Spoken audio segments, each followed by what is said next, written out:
Hey there, and welcome back. If you are settling in now, perhaps drawing the covers a little higher, letting the modest frets of the day loosen their hold, letting the muscles of the jaw and the shoulders begin to release, letting the breath you have been holding without quite realizing it ease its way out. Good. Because tonight we are going somewhere I think you will enjoy. Tonight we are going to spend a day with a young woman in London, in the spring of 1908, who has more money than she could spend in a lifetime, and who is, as it happens, going to spend a great deal of it before the day is done. Crumbling. Her name does not particularly matter. What matters is the shape of her life. She is 22 years old.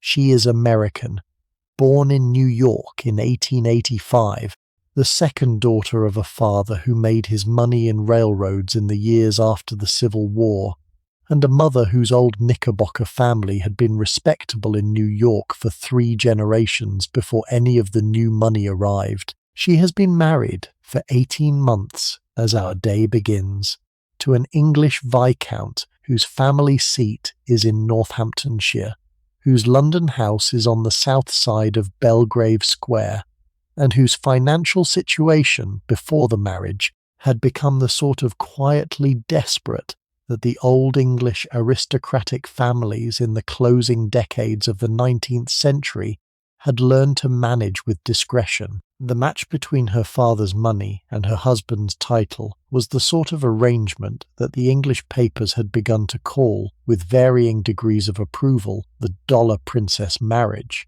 after the wave of such matches that had been arriving across the Atlantic since 1874, when a New York girl called Jenny Jerome had married Lord Randolph Churchill and given birth, 2 years later, to a son called Winston, who is, in the spring of 1908, already a rising politician and a name everyone in London knows. There have been perhaps 350 such marriages in the years since. Hers is one of them. The exchange is well understood. The American girl brings the fortune. The English husband brings the title and the house and the position. Both sides, on the whole, get what they came for. And our young viscountess this morning is on the whole content with what she has got. You are her tonight. And before we go any further, before we even pull back the curtains of the bedroom in Belgrave Square in which you are about to wake, I want to give you the specific texture of the life you are about to step into for a day, because the day we are going to walk through is, by the standards of any modern listener, a remarkable day for the sheer scale of its expenditure, and I want you to understand from the start that the scale is not, in fact, remarkable at all. It is the standard rhythm of a life of your kind, in your London, in your chosen spring. Consider what arrived at the house in the previous fortnight. There was the parcel from Asprey on Bond Street, with the new mother-of-pearl handled parasol that you had ordered for the daytime garden parties of the season. There was the hat box from the milliner in Conduit Street, with the cream silk hat you had needed for an individual tea on the previous Friday, with its plain spray of artificial silk violets and its long pheasant feather curving at the back. There were 3 new morning wrappers in soft silk that you had ordered from your dressmaker for the long mornings of the Northamptonshire summer.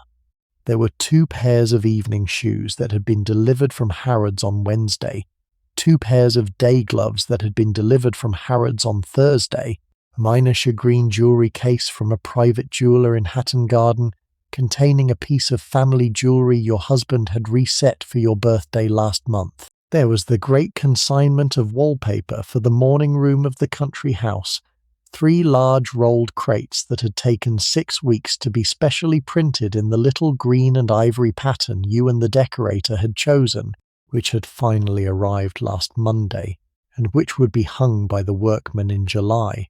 There was the new chaise longue for the boudoir on the first floor, which you and the decorator had been planning since January, and which had finally been delivered, upholstered in the precise pale rose silk that the room required, on Saturday afternoon. There was a crate of Burgundy that had come from a wine merchant in St. James's. There were 2 pairs of new evening slippers from a Paris house, sent in a brief wooden case lined with tissue. There was a hat box from Reboux in Paris, with a confection in cream silk and lace that you had ordered on the Paris visit in March, and that had taken 8 weeks to be made. There were also the items currently on order, which would arrive in the days and weeks to come. The gown for Royal Ascot, which was being made at Lucile, and which would have its second fitting at 11 o'clock this morning. A set of evening gloves in lavender kid which had been sent from Paris, and which were currently being held at customs against a faint additional duty that someone in your husband's secretariat would attend to this week. The set of monogrammed bed linen for the country house, which was being made by hand by a firm in Dublin, and which would not be ready until July. A narrow writing desk for your private sitting room, which a cabinet maker in Mount Street was constructing from a notable satin wood, and which had been 6 months in the making, and would be 6 more before it was finished.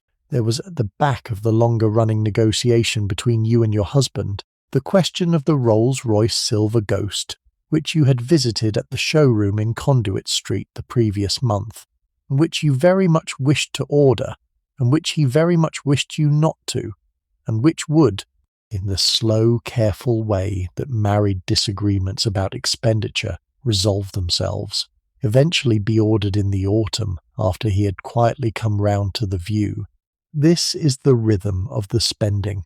Not a single grand purchase, but a continuous gentle stream of arrivals and departures and orders placed and orders fulfilled, all of which the household manages through the various accounts that the various establishments keep for its regular customers, the bills of which arrive at the start of each quarter and are settled without fuss by your husband's secretary from the income that the marriage settlement and the slowly recovering rents from the country estate together produce. Why is so much being spent? There are several answers, and I want to give them to you, because the answers are part of the texture of the day, and you should not have to ask 3 hours from now what on earth this young woman is doing. The first answer is that this is the London season. The season runs from late April to early August, and during these 15 weeks the wealthy and the titled of the country come up to London and live, more or less continuously, in the elaborate social calendar of dinners and balls and receptions and races and operas and country house weekends that the season is composed of. Each of these occasions requires a specific kind of dressing, and a young woman of your position cannot be seen repeatedly in the same gown. There is no shame in having a wardrobe of 40 evening gowns. There is something approaching shame in being recognized in the same gown twice in 3 weeks at events of equal importance. The volume of dressing required is therefore considerable, and the dressmakers and the milliners and the glove makers of the West End are kept, throughout the season, in the continuous employment that the volume requires. The second answer is that you have, in fact, 2 complete establishments to run. The London house in Belgrave Square is one, the country house in Northamptonshire is the other. Each requires its own staff, its own provisioning, its own linen, its own glass and silver and china, its own cellar, its own continuous simple repairs. Each is being, in this chosen phase, slowly modernized.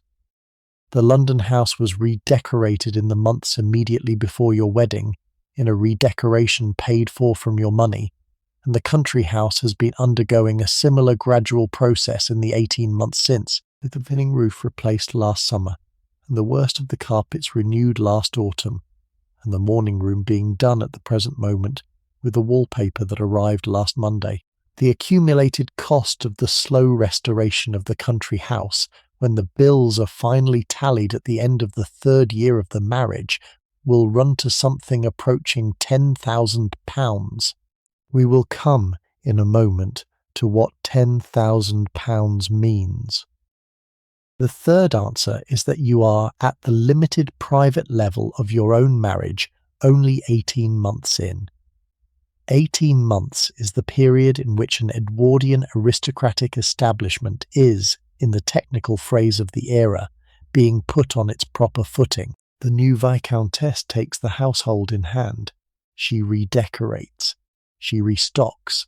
She replaces what the previous decade of careful economizing has worn out. She refurnishes the linen cupboard and the silver cupboard and the china cupboard. She reorganizes the kitchen and the cellar. She hires the new staff that the establishment requires, and the previous generation of staff perhaps had not quite accommodated. The whole process takes, if it is being done properly, between 2 and 3 years, and at the end of it the household has been, in the phrase of the era, put right. You are, in this individual spring, in the middle of the putting right. The putting right costs money. You have the money. The money was, in some sense, the point of the marriage. Both sides understood this from the start, and there is in the spending no awkwardness on anyone's part. The fourth answer, and the smallest of the four, but perhaps the most quietly important, is that you enjoy it. You enjoy the spare parcels and the restrained fittings and the modest visits to the shops and the plain accumulating evidence that you are, in a city you had not known 3 years ago, building a life that has its own particular furniture and its own particular pleasures. The shopping is not for you a duty. It is, in some genuine sense, one of the minor ongoing creative acts of your marriage.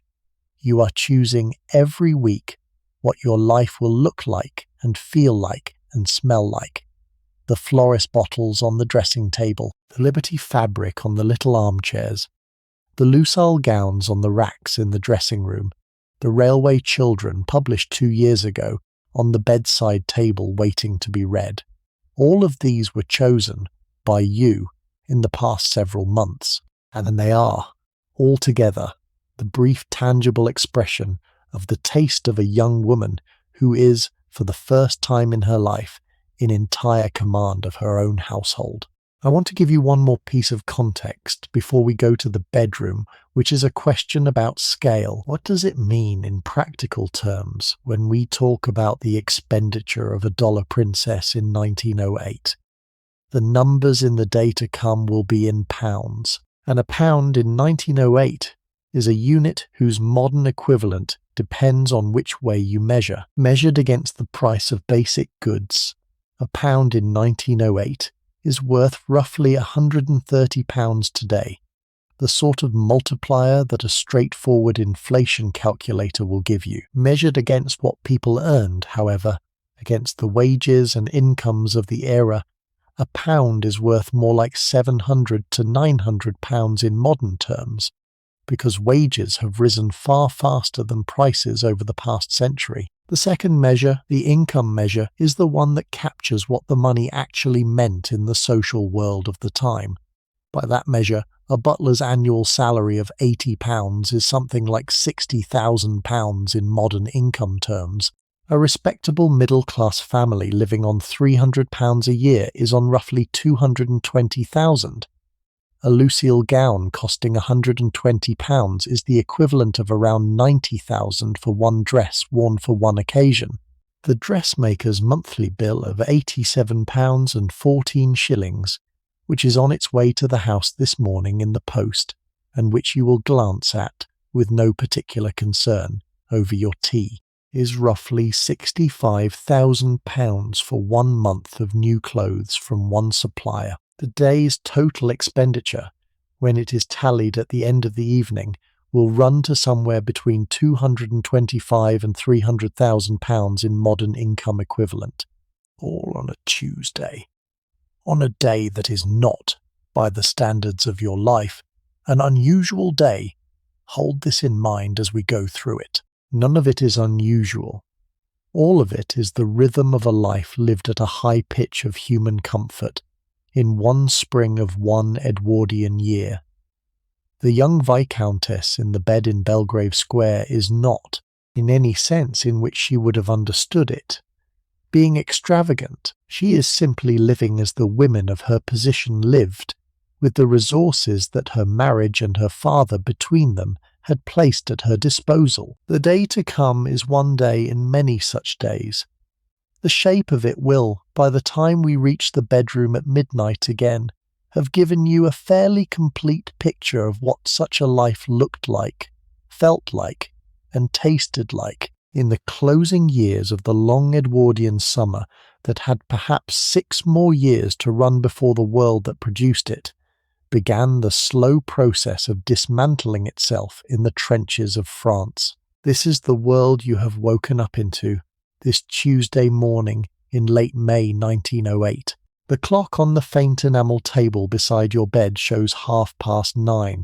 The light coming through the gap between the heavy velvet curtains is the soft, hopeful light of a fine spring morning in London. You can hear distantly the sound of carriage wheels on the cobbles of Belgrave Square, the cry of a flower seller at the corner, the bell of a hansom cab somewhere out on Lower Belgrave Street. You can hear, closer, the soft footsteps of your French lady's maid, Marie, moving in the narrow dressing room next to your bedroom, where she has been laying out the morning's options for the dressing that will follow your breakfast. You stretch slightly. You consider for a moment the question of whether to ring the bell beside the bed that will summon Marie to draw the curtains, or whether to allow yourself another quarter of an hour of the particular pleasure of being in bed in a beautifully furnished room, in a London that is, just outside the curtains, beginning the most fashionable hour of its morning. You choose the quarter of an hour. I want to spend a moment with the room itself, because the room is part of the story. The bedroom of a young viscountess in a London town house in 1908 was, as a setting, the result of a particular convergence of design, influences that the previous 20 years had assembled in fashionable English domestic interiors. The walls are papered in a simple pale pattern of green and ivory that you and the decorator chose together in your first month of marriage, when the redecoration of the London house was the great absorbing project of your new life, and when your mother-in-law, who had occupied the same bedroom for 32 years before her son's marriage moved her into the dower house at the country estate, had, with admirable generosity, told you that the room was now yours, and that you were to do with it whatever you pleased. You had pleased to soften it. The previous incarnation of the room, the one your mother-in-law had lived in for 3 decades, had been heavy with dark mahogany and crimson velvet, and the sort of weighted draperies that the late Victorian taste had favoured. You had not wanted that. You had wanted lightness. You had wanted air. You had wanted the sort of room that the new generation of English country houses were beginning to display in the pages of Country Life, the magazine that had begun publication in 1897 and that had become, by 1908, the great visual chronicler of the lighter, brighter, more pastel-toned interior style that the Edwardians were developing in their houses. The bed is a 4-poster, but lighter than its Victorian predecessor, with painted wooden posts in a soft green and ivory drapery, rather than the heavy crimson curtains that had hung from it for decades. The dressing table at the far wall is one you brought with you from New York, a limited Louis Quinze-style piece in pale wood that your mother had given you when you came over for the wedding, with a triple mirror and a set of spare drawers in which you keep the day's pieces of jewellery, and the restrained leather case containing the rings your husband gave you. The carpet is new, the curtains are new, the modest chaise long at the foot of the bed is new. The fireplace, which is original to the house, and which has the particular elaborate Adam-style mantelpiece that the 18th century architects of Belgravia had used as their signature, has been left untouched. The fireplace is one of the things about the house that you find genuinely beautiful, and you have made a plain private rule that you will not modify the original architectural features of the property, even when modifying them would be otherwise tempting. The window of the bedroom looks out onto Belgrave Square. Belgravia, the area of London in which your house sits, was developed as a single large building project in the 1820s and 1830s by the Marquess of Westminster on land that had previously been a marshy and rather unfashionable corner of the city. Belgrave Square itself, the great rectangular set of terraced houses around a central garden, had been finished in the late 1820s, and the houses that line its four sides were, by 1908, considered among the most desirable residential addresses in London. The square was a private space. The garden in the centre was accessible only to the residents of the houses around it, with a key that each household held, and that the gardeners replaced each year. The houses themselves were tall, white stuccoed, with the elegant symmetry of the late Regency style, and the people who lived in them were almost without exception members of the aristocracy, or the haute bourgeoisie, or the diplomatic establishment, with several embassies along the four sides of the square, in addition to the private residences. Your house was on the south side of the square, 3 doors down from the embassy of one of the smaller European kingdoms whose ambassador and his wife were among your husband's closer London acquaintances. You ring the bell. Marie comes in. She is 28 years old, French, from a minor town in Normandy, and she has been with you since 6 months before your wedding, having previously been in service with a French aristocratic family whose youngest daughter you had been at finishing school with in Paris. Marie is, by some considerable margin, the best lady's maid in any of the houses of your acquaintance, and you know this not because you understand the technical aspects of her profession in their detail, but because every other woman whose lady's maid she might have replaced has at one point or another, in the course of the past 18 months, made a careful inquiry about whether Marie might be persuaded to leave your service for theirs. You have, of course, paid her better than the going rate, and you have given her certain little additional considerations, the half-day off each week, which is rather more than the standard arrangement, the room of her own at the top of the house rather than the shared room with the other maids that her position would normally have entailed, the brief annual gift of a length of fabric that allows her to have a new dress made by your own dressmaker in the off-season. These faint additional considerations are, you understand, the price of keeping her, and the price is one you are entirely happy to pay. She draws the curtains. The morning light fills the room.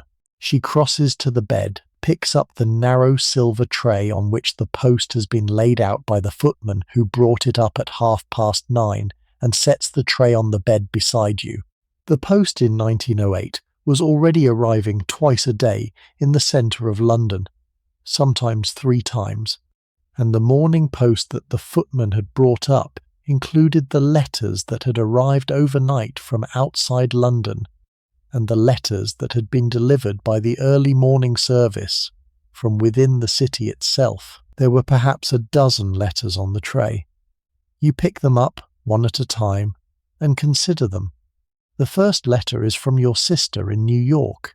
Your sister is 25, 2 years older than you, married to an American banker, living in a house on Madison Avenue, not far from your parents' house, with 2 younger children, whose names appear in her letters in the sort of casual maternal references that you have begun, in the 18 months since your own marriage, to read with a particular attention. You have not yet had a child. The question of when you will, and whether you will, is one that has begun, in the past several months, to occupy a simple but increasing portion of the private thinking you do in the early hours of mornings like this one, when the bedroom is still half quiet, and your husband is in his own bedroom across the hall, and the house has not yet quite begun the day.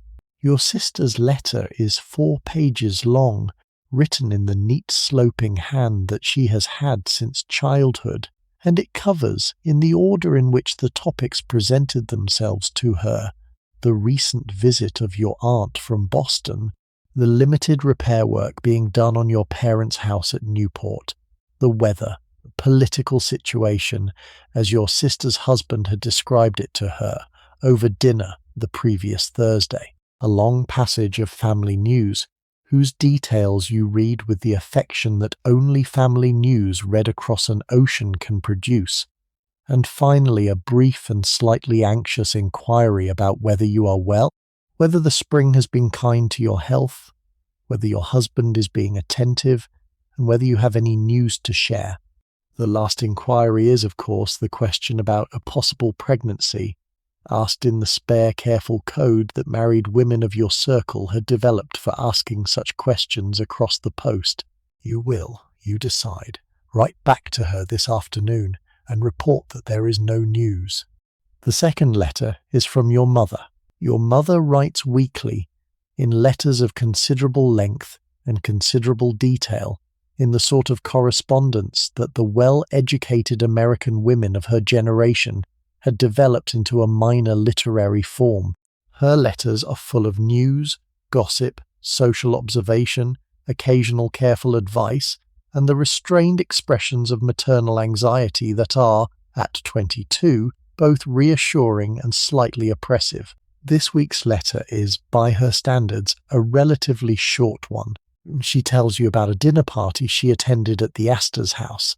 She tells you about a visit she made to your grandmother in Westchester, who is in her early 80s, and whose health is becoming, in her phrase, a matter for thought. She tells you about a piece of music she heard at a recent concert, a new symphony by a German composer she had not previously heard of, that she thought you would enjoy. She closes with the standard maternal benedictions and the assurance of her love.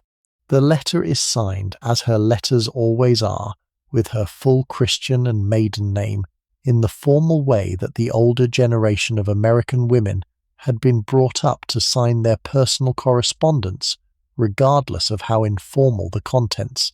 The third letter is an invitation. The card is stiff, the engraving fine, and the handwriting on the modest enclosed note is in the careful italic of a society secretary whose employer has dictated the words. You are invited, you and your husband, to a ball to be given at the end of June by a duchess whose acquaintance you made the previous summer at a country house weekend.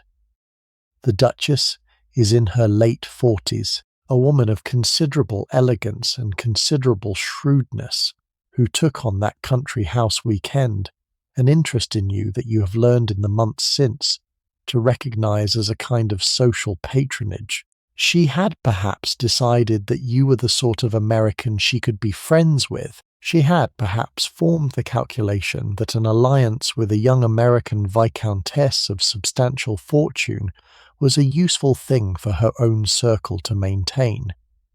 Either way, the invitations from her household had begun arriving at regular intervals, and you had attended several of her events, and the relationship had, in the slow, careful way that English social relationships develop, begun to take on the character of something approaching genuine friendship. The June ball would be one of the largest of the season's closing events. You will go, of course. You will need a new gown. The thought of the new gown is a pleasant one, and you set the invitation aside on the little table beside the bed for further consideration later in the morning. The fourth letter is from your husband's solicitor. It concerns a question about the management of one of the smaller of his country properties, a tenant farm in the corner of the Northamptonshire estate that had been let on a long lease that was now coming up for renewal, and the solicitor wishes to consult your husband about the terms of the new lease before he proceeds with the negotiations. This letter, of course, is not really for you. It has been addressed to your husband and somehow ended up on your morning tray rather than his, and you set it aside with a brief gesture toward Marie, who will see that it is sent across to your husband's bedroom, or, if he has already gone down, to his study at the back of the house. The fifth letter is a bill. The bill is from your dressmaker for the gowns she has produced for you in the past month, which include the day dress in pale green silk you wore at the garden party in St. James's Park last Friday, the evening gown in cream and silver tulle you wore at the opera the previous Tuesday, and the riding habit in dark green wool that has been delivered the previous week and that you have not yet had occasion to wear. The total of the bill is £87, 14 shillings and 9 pence. This is a substantial sum. A good butler in 1908 might be paid £80 a year. A respectable middle-class family might live on 300. The bill represents the sort of expenditure that in your father's house in New York would have been entirely unremarkable, and that, in the household of an English peer of moderate fortune, would have been considered, depending on the peer, either acceptable or alarming. In your household, with your fortune underwriting the establishment, the bill is acceptable, and you set it aside with the plain mental note that you must remember to mention it to your husband's secretary, who handles the household accounts, and who will pay it from the relevant account this week. The 6th letter is from a friend at home. She is a girl you grew up with in New York, a friend from your early 20s, who has not married, and who is, in 1908, beginning to settle into the slightly anomalous position of an unmarried woman in her mid-20s, whose family is wealthy enough that she does not need to work, but whose social standing requires her to find some form of useful occupation, which she has done in your friend's case, by taking up a serious interest in the new museum that has been recently established in New York, and on whose acquisitions committee she has been given a seat. The letter is full of museum news. The difficulties of acquiring particular paintings from European collections that the American buyers were beginning to find were not always for sale at the prices they had assumed. The minor social politics of the committee on which she sat, and the developments in the wider New York art world that were the subject of her current attention. You read the letter twice. You enjoy your friend's letters in a specific way that the family letters do not quite produce, because she is writing to you as another educated young woman of your own generation, and not as a daughter or a sister. And her letters give you a kind of access to the contemporary intellectual life of New York that you would otherwise have only through the more formal medium of the magazines. The remaining letters are minor. A note from a friend confirming an engagement for tea on Friday. A brief letter from your husband's younger sister, who is 16 and at school in Switzerland, asking whether you might send her some particular kind of chocolate that her local shop did not carry. A circular from a charity to which you had subscribed at Christmas, requesting an additional contribution for a new project. A little printed card from a fashionable florist in Bond Street, advertising a new arrangement service. You sort the letters into a pile of those requiring an answer and a pile of those that do not, and you set them both aside, because the answering of letters is the work of a different part of the day, and you have by now only just begun the present part. Marie has, while you were reading the letters, brought up the breakfast tray and set it across your lap. The breakfast tray is a little piece of theatre that the household had developed in the 18 months since your marriage, a daily ritual whose components had been settled during the early weeks when you and Marie had worked out, between you, exactly how you wished to begin your day. The tray contains a brief silver pot of tea, a faint jug of milk, a narrow glass of orange juice that the kitchen has had to procure with some effort because oranges were not yet routinely available in London in May, and that you continue to insist on because your American breakfast habits have not been entirely displaced by your English residence. 2 slices of toast in a simple silver rack, a limited dish of butter, a spare dish of marmalade, a soft-boiled egg in a restrained porcelain cup, a teaspoon, and a folded copy of the morning's Times newspaper. You eat the breakfast slowly. You read the newspaper. You eat the toast and the egg. You drink the tea. You finish the orange juice. The whole process takes about 25 minutes. By the time you have finished, the morning is properly underway. The city outside has reached the full pitch of its mid-morning activity, and you are beginning to think about the shape of the day to come. I want to spend a moment with the breakfast tray itself, because the breakfast in bed of a fashionable young woman in 1908 was a particular invention of the era, and it was one of the modest daily pleasures that the women who lived through the period would later, in their old age, remember with particular fondness. The breakfast in bed was not, by 1908, a universal practice even in the houses of the very wealthy. Older women of your mother-in-law's generation, generally came down to breakfast in the breakfast room with the rest of the household, in the way that the Victorian household had organised its mornings for generations. The younger women, the women of your generation, and the generation just above it, had begun to take their breakfast upstairs in their own rooms with their own thoughts, on the trays that the kitchens had learned to assemble with the careful attention to detail that the new style required. The breakfast in bed was, in this sense, a plain modern innovation, one of the many minor ways in which the Edwardian style had begun to depart from its Victorian predecessor, and it represented, on the level of the daily routine, the increasing acceptance that women's mornings could be their own, rather than the property of the family timetable. The Times that you read with your breakfast was the most important newspaper in England in 1908, and it was the newspaper that the wealthy and the powerful read in preference to any other. The paper had, by then, the particular qualities that would define it for the rest of the century. The leading articles were grave and considered.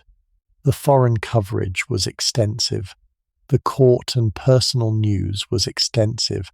The financial pages were comprehensive. The letters page was, then as later, the closest thing the English elite had to a public forum for the working out of its disagreements.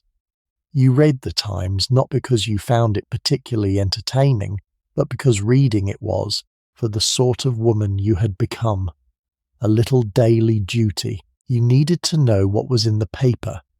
You needed to be able to refer, in the conversations of the dinner party that evening, to the leading article on the Persian situation, or the latest development in the German naval expansion, or the new Liberal government's proposed legislation on the licensing of public houses. The Times was, in this sense, a kind of professional reading material for the participants in fashionable London life. You were a participant. You read it. The political situation that the spring of 1908 had produced was, in retrospect, considerably more interesting than it appeared from inside the situation itself.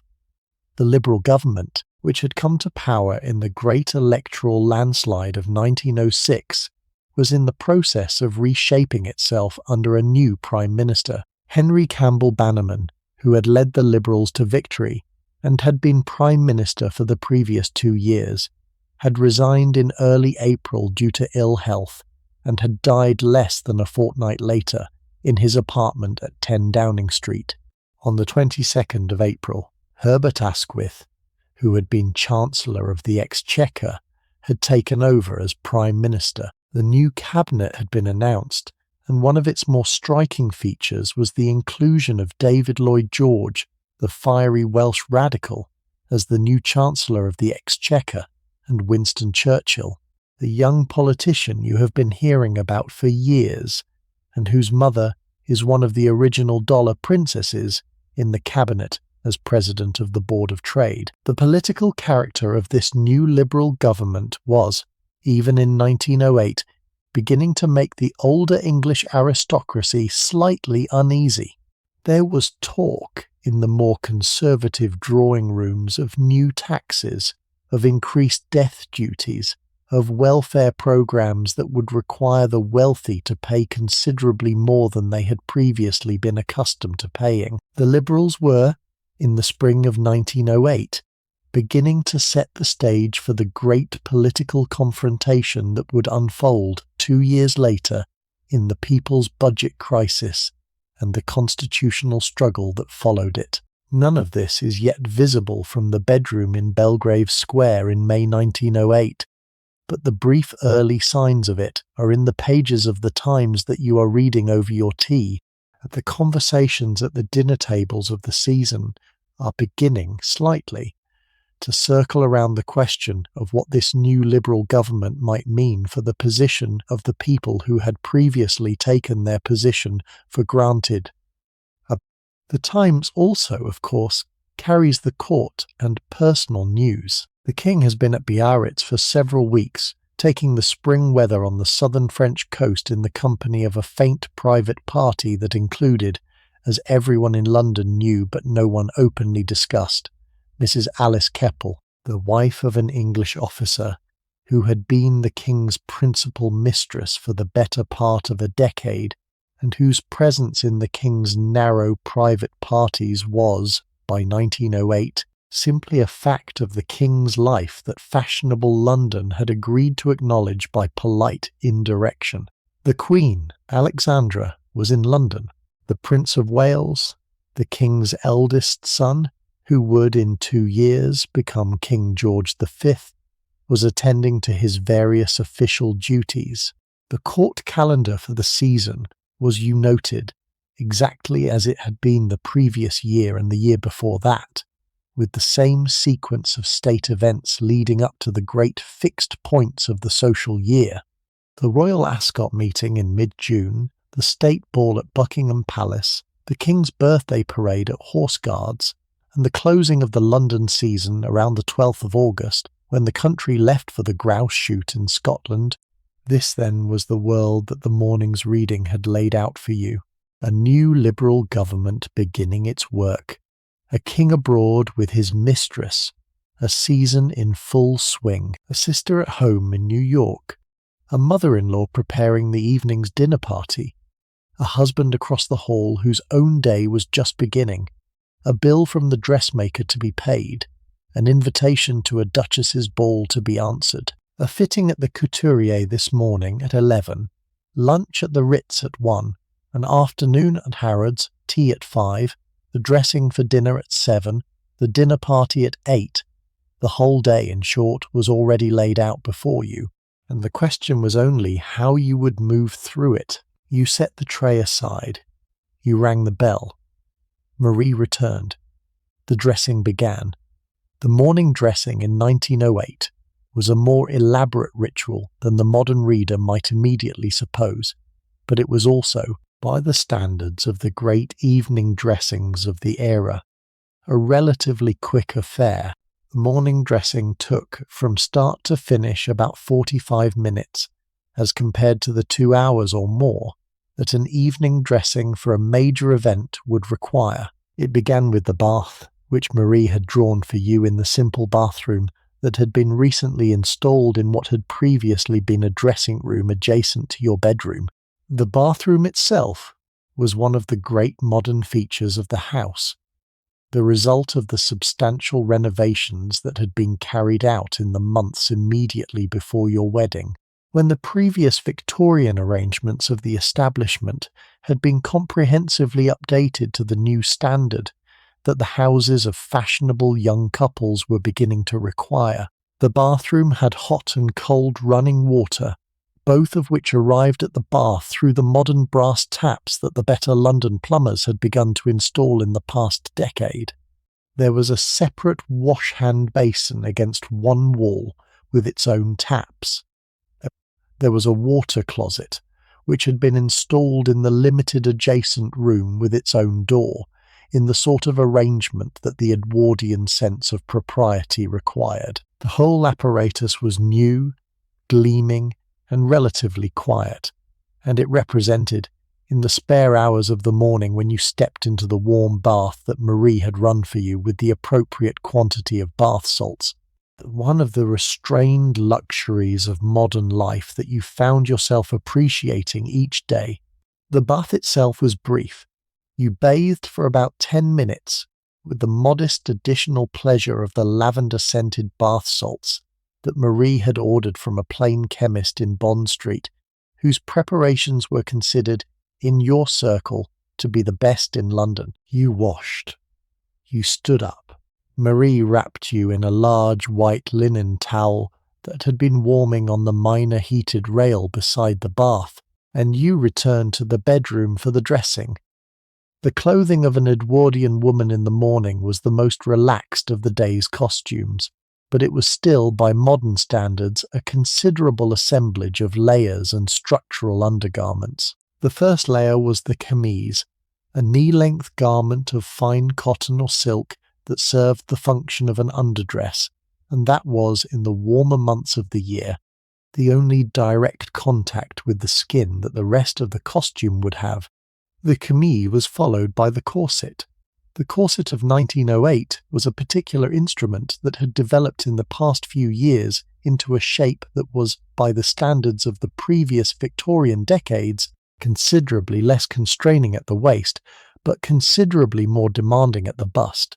The S-bend or health corset, which had been introduced around 1900 and which was the standard cut by 1908, pushed the bust forward and the hips back, producing the characteristic Edwardian silhouette that the photographs and fashion plates of the era recorded with such enthusiasm.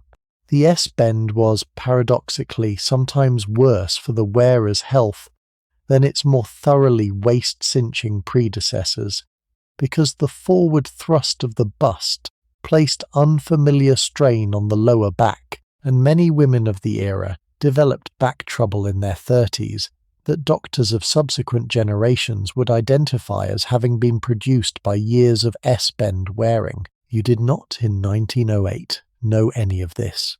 You wore the corset because it was the corset of the era, because everyone you knew wore one, and because the gowns that were made by the dressmakers of the era were cut on the assumption that the wearer would have the S-bend silhouette beneath them. Marie laced you in. The lacing was firm, but not severe. You took the breath that the corset required you to take. You breathed out. The day, in this sense, properly began. After the corset came the corset cover, a little lightweight garment that smoothed the line of the corset under the gown. After the corset cover came the petticoats, of which the morning costume required two, a lightweight silk under petticoat and a slightly heavier silk and cotton over petticoat, with a brief ruffle at the hem. After the petticoats came the stockings, in the silk of the season's preferred shade, held in place by the faint silk garters that the corset's lower edge accommodated. After the stockings came the shoes, low-heeled morning shoes in soft leather, fitted at the ankle. After the shoes came the morning costume itself, which Marie had laid out on the chaise longue at the foot of the bed during the time of the bath.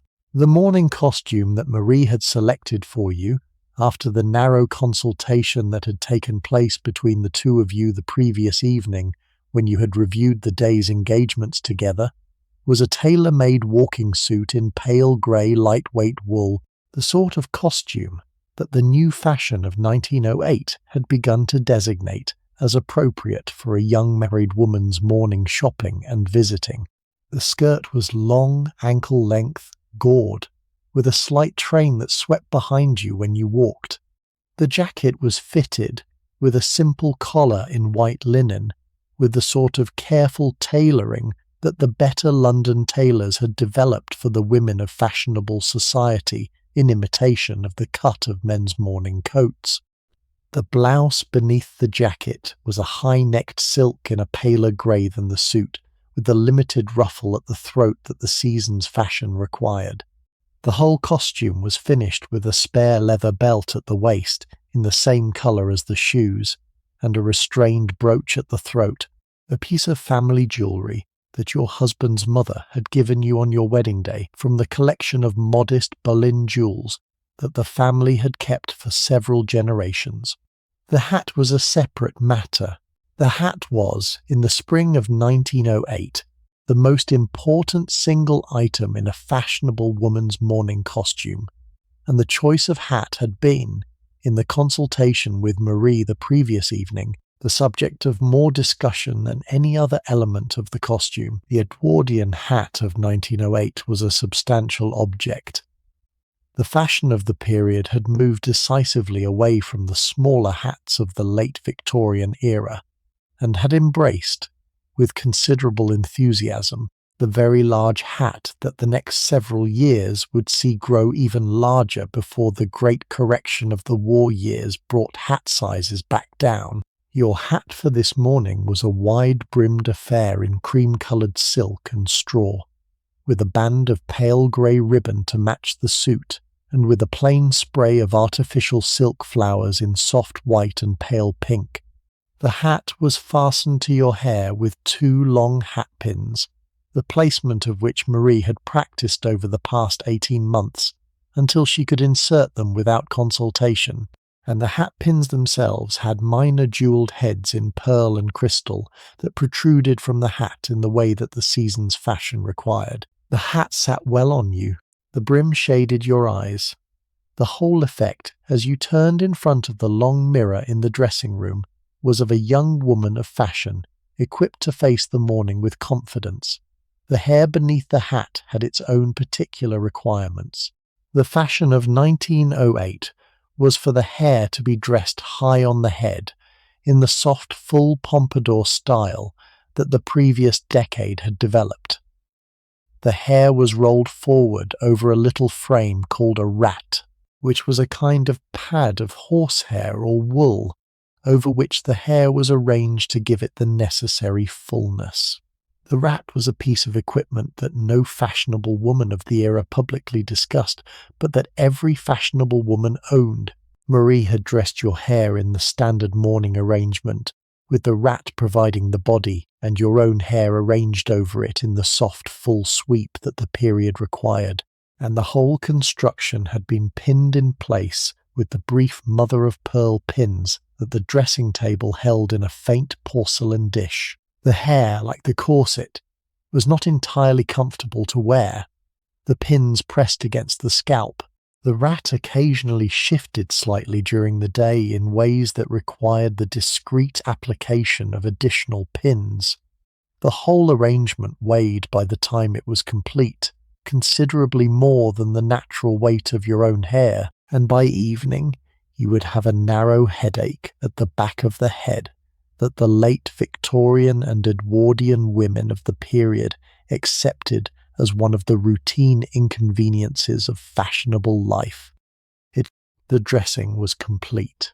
You stood finally at the foot of the bed in your tailored grey suit with your enormous cream hat and your simple pearl brooch and your grey kid gloves and your limited silk reticule, and Marie stepped back and looked at you with the careful professional eye that her position required, and she nodded briefly, in the subtle gesture that meant the costume was correct.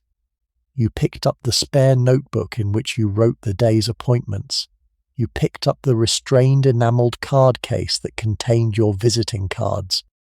You picked up the modest bottle of smelling salts that Marie had placed in the reticule that morning, in the way that all reticules of the era contained smelling salts, even when their owners had no expectation of needing them.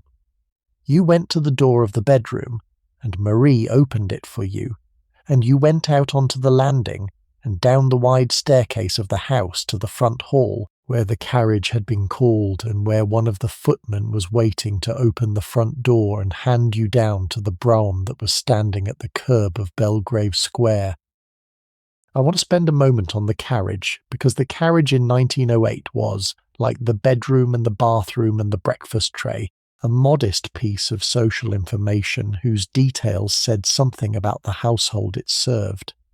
The brougham that was waiting at the curb was a private carriage of the kind that the wealthy households of the city had used for their daily transportation for the better part of the previous century. It was a closed four-wheeled carriage with a hooded coachman's seat at the front and an interior compartment for 2 passengers with the family crest in plain gold paint on the doors.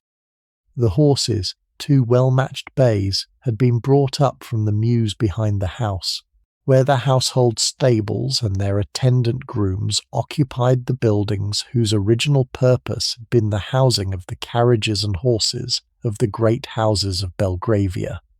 The coachman, William, was 43 years old, had been with your husband's family since he was 18, and was the closest thing the London household had to a continuity of service across the changes that your marriage had brought into the establishment. William knew every street in central London.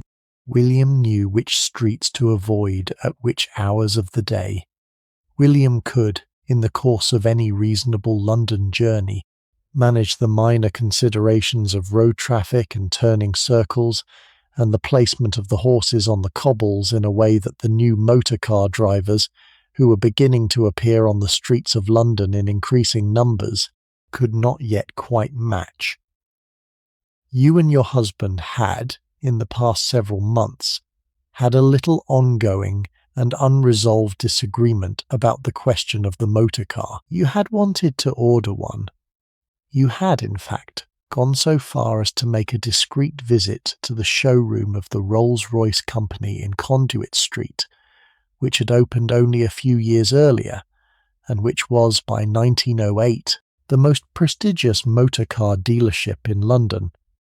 The Silver Ghost, which the Rolls-Royce Company had introduced the previous year, was widely considered to be the finest motor car in the world, and the showroom had been able to offer you the prospect of taking delivery of one within a matter of months if you were willing to commit to the order. You were, on your own private accounting, willing. The cost was substantial, but no more substantial than several other recent expenditures the household had absorbed without difficulty, and the prospect of being one of the first young women in London to be driven about town in a Silver Ghost was, you had to admit privately, an attractive one. Your husband had not been willing. He had, when you had first mentioned the idea, listened politely. He had, on subsequent mentionings, expressed certain reservations. He thought the motor car was a passing fashion. He thought the sound of the engine was unpleasant. He thought the smell of the petroleum spirit was worse. He thought the horses had served his family for centuries and would continue to serve them for some considerable time longer. He thought, although he did not put it in quite these words, that the rapid embrace of the motor car was a slightly American thing to do, and that the older English families ought to maintain a certain scepticism about the new technologies until their durability had been more thoroughly demonstrated. The disagreement between you was not bitter.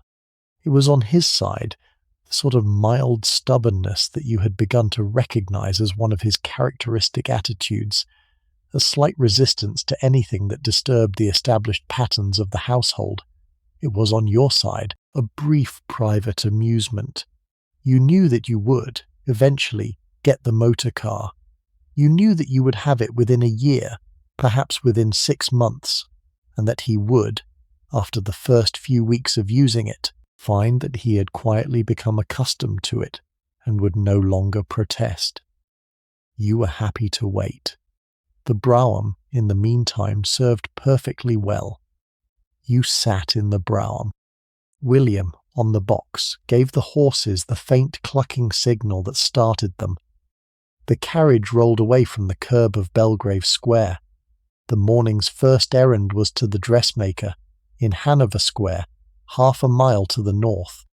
The journey would take, at the broughams' pace, about 15 minutes, and during those 15 minutes you sat in the narrow private compartment of the carriage, with the gentle shift of the springs beneath you, and the muffled sound of the horses' hoofs on the streets, and the simple framed view of London passing the windows, on either side, and you allowed yourself the limited pleasure of thinking about the day ahead.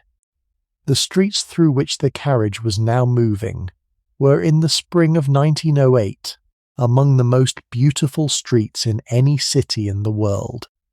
London at this moment was at a particular point in its physical development.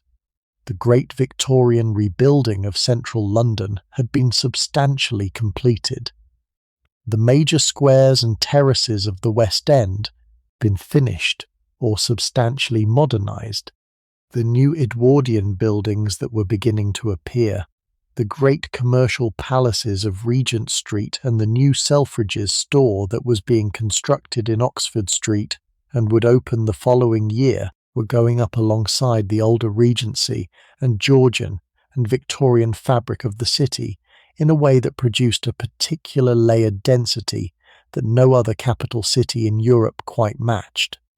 The streets were full. Carriages, motor cars, horse-drawn omnibuses, hansom cabs, the occasional bicycle, and the foot traffic of the morning, the women on their way to the morning shopping, the men on their way to their offices in the city, the delivery boys with their packages, the flower sellers at the corners, the boot black at the end of the square, the postman on his second round, all of it together producing the particular controlled chaos of central London in its commercial fullness. The carriage turned out of Belgrave Square into Belgrave Place, and then onto Hulkin Street, and then up into Grosvenor Place, and then around the corner of Hyde Park Corner where the great arch of the Wellington Memorial stood, and where the traffic was, even at this hour, considerable.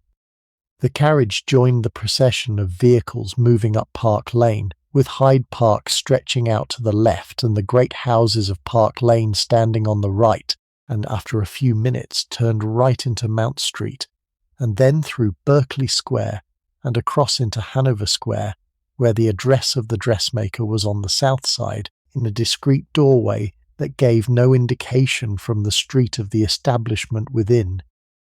The dressmaker's establishment in Hanover Square was the London branch of the firm of Lucile, the trade name of Lady Duff Gordon, who in 1908 was the most fashionable dressmaker working in London and one of the more interesting figures of the era. She had begun her business in the 1890s, when she was a divorced young woman of straitened means who needed to earn a living and who had decided, against the social conventions of her time, to do so by opening a dressmaking establishment. The business had grown. By 1908 it occupied a substantial building in Hanover Square, employed a workshop of perhaps 80 seamstresses, served the leading women of London society and a great many of the visiting Americans of the Dollar Princess class, and had begun the international expansion that would within a few years take Lucile branches to Paris and to New York. Lady Duff Gordon herself was, by the time of your acquaintance, a woman in her late 40s with a sharp commercial intelligence, a marked theatrical sensibility, and a particular gift for understanding what young women of fashion wanted, before the young women had themselves entirely worked it out. She was the older sister of the novelist Eleanor Glynn, whose recent novel 3 Weeks had caused a spare scandal in society for its treatment of an extramarital affair set in a continental European hotel, and the two sisters together formed, in the spring of 1908, one of the more visible cultural presences of fashionable London. You are not today being attended to by Lady Duff Gordon herself. The first fitting of a new customer was the only fitting at which she generally appeared in person, and your acquaintance with her, which dated from your second month in London, had passed through that initial inspection some considerable time ago. Today's fitting was being conducted by Madame Beauchamp, the senior fitter who handled most of Lucile's important clients, and whose technical understanding of the construction of a fashionable gown was, by general report, the equal of any couture fitter in Paris. Madame Beauchamp was French, in her early 50s, with a manner of brisk professional courtesy and the sort of working command of English that the London dressmaking trade had developed in its imitation of the Paris establishments.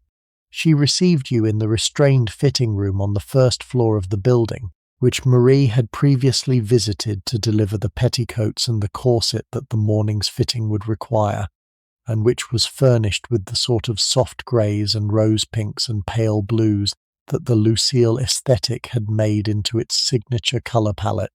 The gown that was being fitted was for Royal Ascot, the great race meeting at the end of June that was the most fashionable single fixture of the entire London season.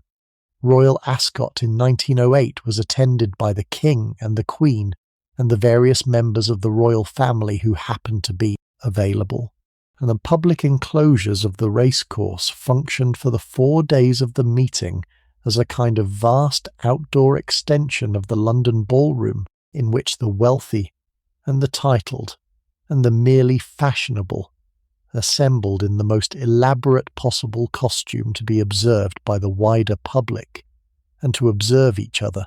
The royal enclosure, where the king's party and the senior aristocracy were accommodated, required a particular kind of formal day dress for the women, with a particular level of elaboration in the hat, with a particular insistence on the minor details of glove and shoe and parasol. The dressing for Royal Ascot was, for a young woman of your position, the most considered single sartorial decision of the year, and the Lucile establishment had, in the past several weeks, been the focus of considerable attention as the gown for the meeting was designed and constructed. The gown that was now being fitted was in pale dove-grey silk taffeta, with long sleeves of grey lace at the wrist, with a modest ruffle of cream lace at the throat, and with a long sweeping skirt that fell in a series of soft pleats from the high waist to the floor. The whole effect, when finished, would be of a young woman dressed in the soft grey of an early summer morning, with the cream and pale pink accents that the season's fashion required to break the monotony of a single colour. The hat would be cream-coloured straw, with cream silk ribbon and a plain spray of pink silk roses, in the sort of confection that the milliners of Bond Street had been preparing for Ascot since February. The parasol would be cream silk with cream lace edging. The gloves would be the long cream kid that the royal enclosure required. The shoes would be cream leather with minor grey rosettes. The whole costume would be, in the technical sense, white and cream and grey from head to foot, with the little accent of pink in the hat that would, in the photographs that the society magazines would publish, identify the gown as having been a Lucile, and as having been worn by you. The fitting itself took about half an hour. Madame Beauchamp pinned the brief adjustments that the gown required at the waist and at the hem and at the shoulder. She made faint notes in the narrow notebook she carried for the purpose. She consulted with the senior seamstress, who had been brought into the fitting room for the occasion, about the precise placement of a minor piece of trim at the back of the bodice that had been the subject of some uncertainty. She stepped back, finally, and looked at you in the long mirror, and said, in the simple particular phrase that she used for the moments at which she was approving a fitting, that she thought we had something here. You agreed that we had. The gown would be ready, she told you, by the 2nd week of June, in good time for the meeting, and would be delivered to your house in the usual way, with the bill to follow. You thanked her. You changed back into your morning costume. You went down the stairs of the establishment to the limited reception area on the ground floor, where the carriage had been called, and where William was already drawing up at the curb.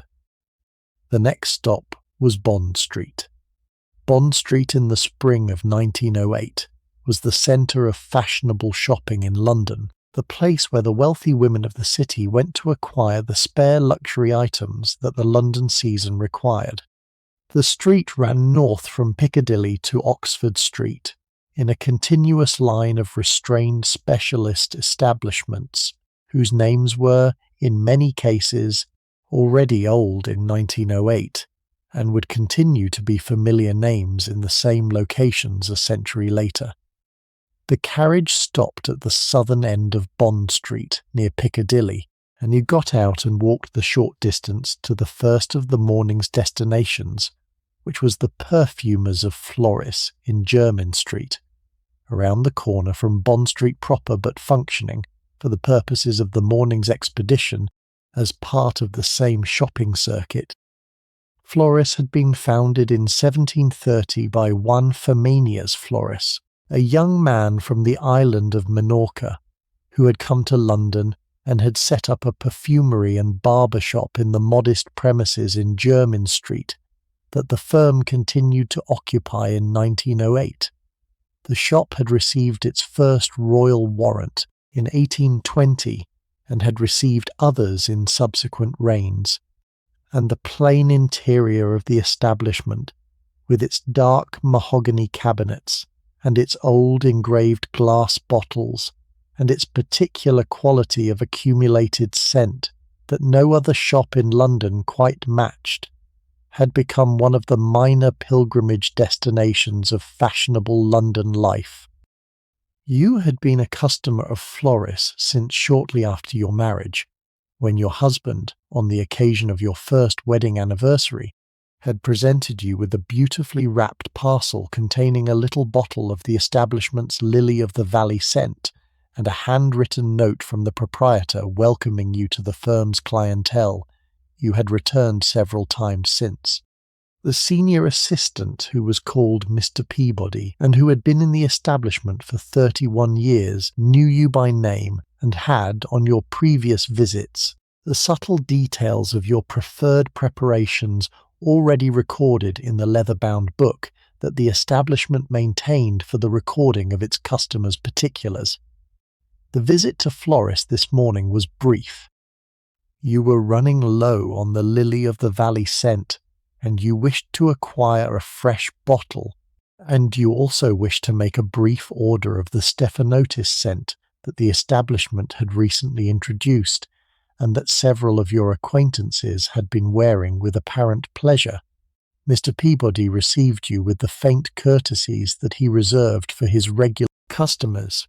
He produced the requested bottles. He recommended, as he always recommended, a narrow additional preparation that he thought might suit you, and you considered it, and you accepted his recommendation, and the simple purchase was wrapped in tissue paper and tied with the brown ribbon that the establishment had used as its packaging for as long as anyone could remember, and you paid in the limited leather purse that you carried in your reticule, and you thanked Mr. Peabody, and you left.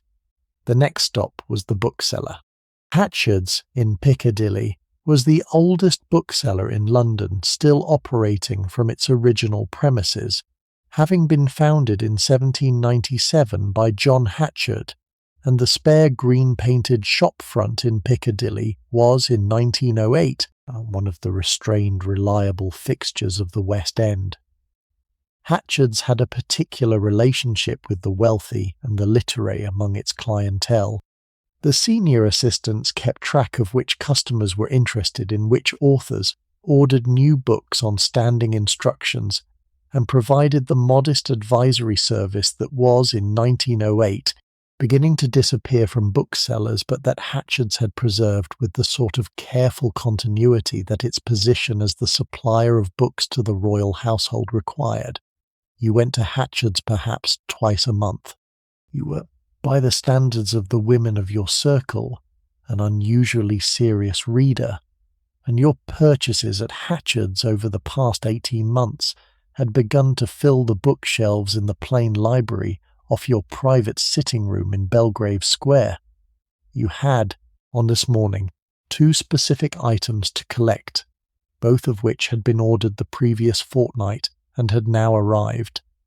The first was the new novel by Mr. E.M. Forster, called A Room with a View, which had been published in April, and which several of your friends had been recommending.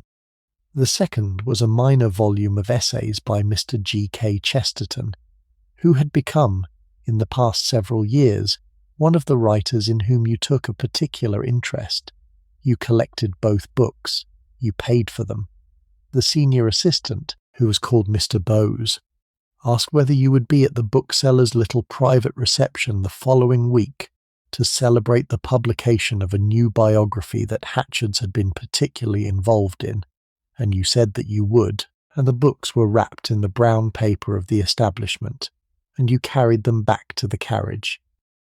The walk from Hatchards back to where William had moved the carriage took you past several of the windows of the Bond Street establishments, and you allowed yourself to slow your pace and look. The window of the jeweller Asprey, whose firm had been supplying the luxury items of the English aristocracy since the early 19th century, displayed a brief arrangement of new pieces, including a particularly fine emerald and diamond bracelet that you noticed but did not, today, intend to inquire about. The window of the silversmith displayed the new arrangement of faint silver objects that the Edwardian taste had begun to favour: the narrow silver dressing table boxes, the simple silver photograph frames, the limited silver vases for single flowers. The window of the milliner displayed 3 new hats, one of which you considered carefully, but which you decided was not quite what you needed for the next ball. The window of the glove-maker displayed the new spring colours for evening gloves, soft pinks and pale lavenders and ivory creams that the season's evening dressing required. You did not on this morning intend to make any further purchases on Bond Street itself. The major shopping of the day was scheduled for the afternoon at Harrods, where the larger purchases would be made, and the morning visits to Floris and Hatchards were in the nature of spare personal errands that did not properly belong to the shopping expedition proper. You returned to the carriage. William handed you up. The carriage moved off in the direction of the Ritz, where lunch was scheduled for 1 o'clock, and where you were meeting your friend, who had become, in the past several months, your closest companion in London. Your friend was an American also. Her name was the sort of name that the New York Knickerbocker families had been producing for generations, a Christian name that was old and solid and slightly unfashionable, paired with a surname that everyone in New York and an increasing number of people in London recognized as belonging to one of the great American banking dynasties. She was 24, 2 years older than you, married for 3 years to a younger son of an English duke, and she had become, in your 18 months in London, the friend who understood exactly what your particular position involved without needing it explained to her. She had been through that arrival, those restrained social adjustments, the gradual acquaintance with the codes of English aristocratic society, and the occasional moments of finding herself, in some particular drawing room, slightly more American than the conversation could entirely accommodate. The two of you had recognized each other on first meeting at a country house weekend the previous summer, in the way that fellow expatriates recognize each other in the slightly more pronounced version of one's own foreign accent that the other person is producing. The friendship had grown. By the spring of 1908, she was the person you saw most often, the person you wrote to when you and she were not in the same city, and the person whose company you found most consistently restorative in the modest ways that female friendship can produce. The carriage drew up at the Piccadilly entrance of the Ritz Hotel, in the plain driveway that the architects of the building had designed for the carriage trade. The Ritz had opened in May 1906, almost exactly 2 years before the morning we are describing, and it was, in the spring of 1908, the most fashionable single establishment in London. The hotel had been built on the site of the old Walsingham House Hotel, which had occupied the corner of Piccadilly and Arlington Street, and the new building had been designed in the French Renaissance style by the architects Muse and Davis, who had previously designed the Ritz in Paris, and who had brought to the London Commission the same combination of formal elegance and modern technical sophistication that had made the Paris Hotel one of the great successes of the international hotel trade. The London Ritz was the first major steel-framed building in London, with its iron skeleton clad in Norwegian granite and Portland stone, and it represented, in the spring of 1908, the cutting edge of the new Edwardian commercial architecture. The hotel's interior was, by the standards of the era, the most luxurious public space that London had to offer. The palm court where afternoon tea was served was a long, elegant room with mirrored walls and gilded plasterwork, and the particular quality of soft light that came from the carefully designed combination of natural light through the windows above and the chandelier light that the modern electrical installation had made into a continuous low presence rather than the brilliant pulsed effect the older gas lighting had produced. The dining room, where lunch and dinner were served, was a similarly elegant space in soft tones of cream and gold, with the sort of careful furniture and crystal and silver that the Ritz had imported from France, and that had set the standard for what hotel dining was expected, in the most fashionable establishments, to look like. The Ritz had introduced, with considerable consequence for the social life of fashionable London, the practice of permitting unaccompanied women to lunch in its public restaurant. This was in 1906, when the hotel had opened, a genuinely novel practice. The previous convention of London restaurant life had held that respectable women did not lunch in public restaurants without male escort, and the major hotels of the previous era had organised their dining rooms accordingly. The Ritz had broken this convention from its opening day, and it had broken it deliberately, on the calculation that the wealthy women of fashionable London represented a substantial and underserved market that the hotel would do well to capture. The calculation had been correct. By 1908, lunch at the Ritz had become one of the central institutions of the fashionable London week. Women lunched at the Ritz with women friends, with their daughters, with their mothers, with the female friends visiting from out of town. The restaurant on a Tuesday afternoon in May was almost without exception more than half occupied by parties of women without male company, and the sight of these parties at their tables, in their elaborate hats and their silk gowns, with the minor bottles of mineral water and the little glasses of dry sherry that were the standard female luncheon accompaniments of the era, was one of the visual signatures of the new Edwardian London that the Ritz had done so much to bring into being. You went into the hotel through the Piccadilly entrance. The doorman, in his green and gold livery, recognised you and touched the brim of his hat in the reserved gesture that the Ritz doormen had developed for the regular customers of the establishment. The hall porter at his desk made a similar brief acknowledgment. You crossed the marble floor of the entrance hall, with its tall columns and its central arrangement of fresh flowers in the great urn that the hotel's florist replaced twice weekly, and you went through to the dining room, where the maître d'hôtel was waiting at his faint lectern with the seating book.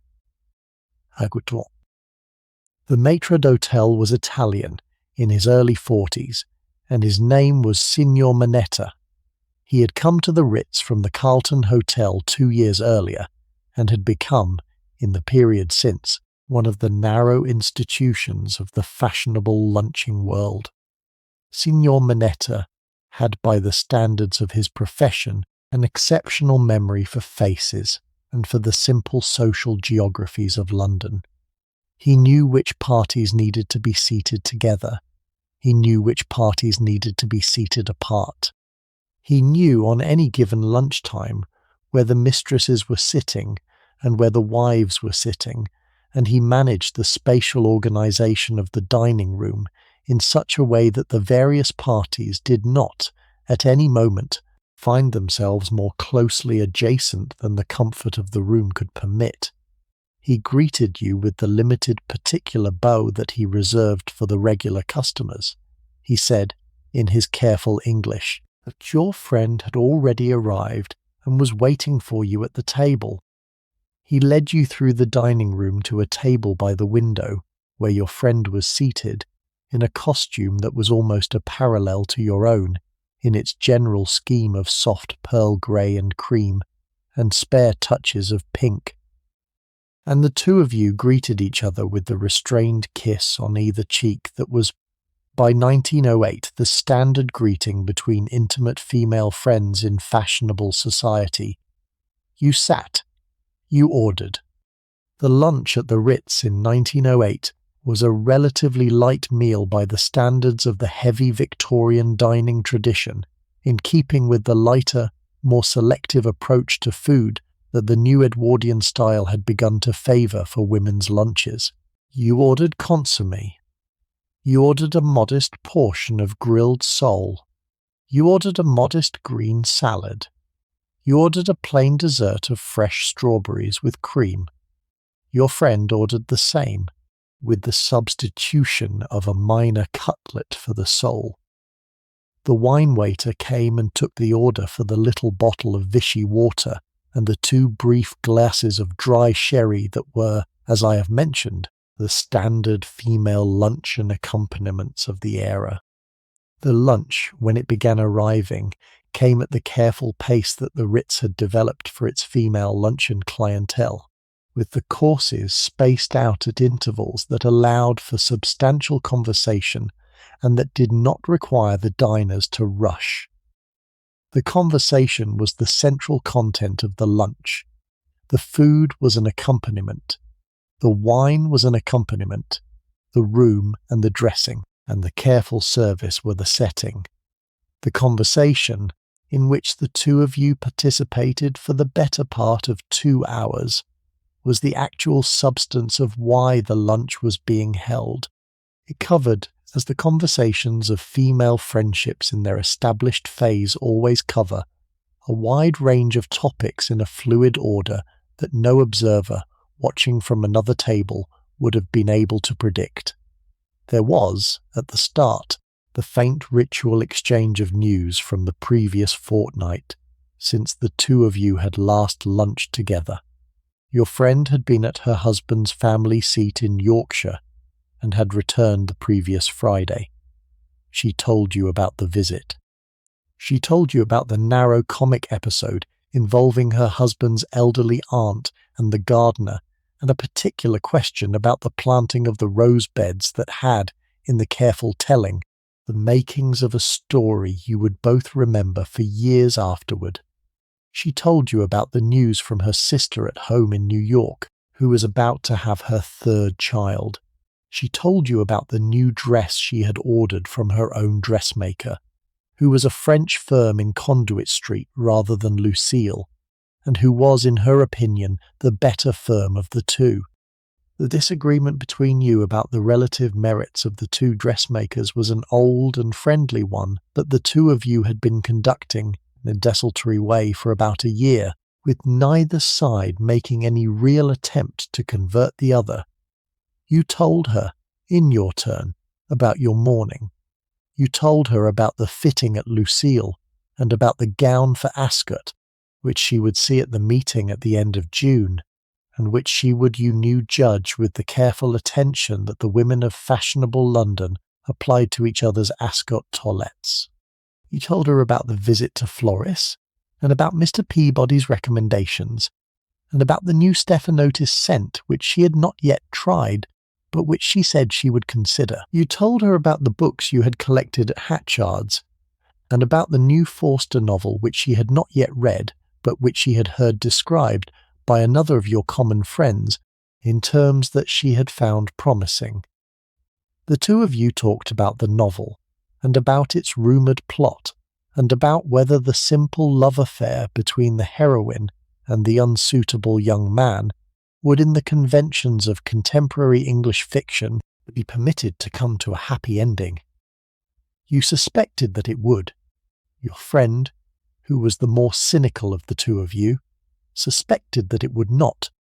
The question would only be resolved when one of you read the book and reported back to the other, and the question of who would read it first became, for the next quarter of an hour, the subject of the limited mock dispute between you. The conversation, as the lunch progressed, moved through other topics. The recent state ball at Buckingham Palace, at which you had both been present, and the spare social manoeuvres that had been observed at it. The new appointment of one of your common friends to a particular restrained but socially important committee at the Royal Hospital, Chelsea. The illness of an elderly duke whose death, when it eventually came, would precipitate the succession of his eldest son to the title and the consequent reorganization of the family establishment in ways that would have modest but observable consequences for the structure of London society. The recent rumour about a particular aristocratic marriage in Norfolk that was reportedly less stable than its public surface suggested.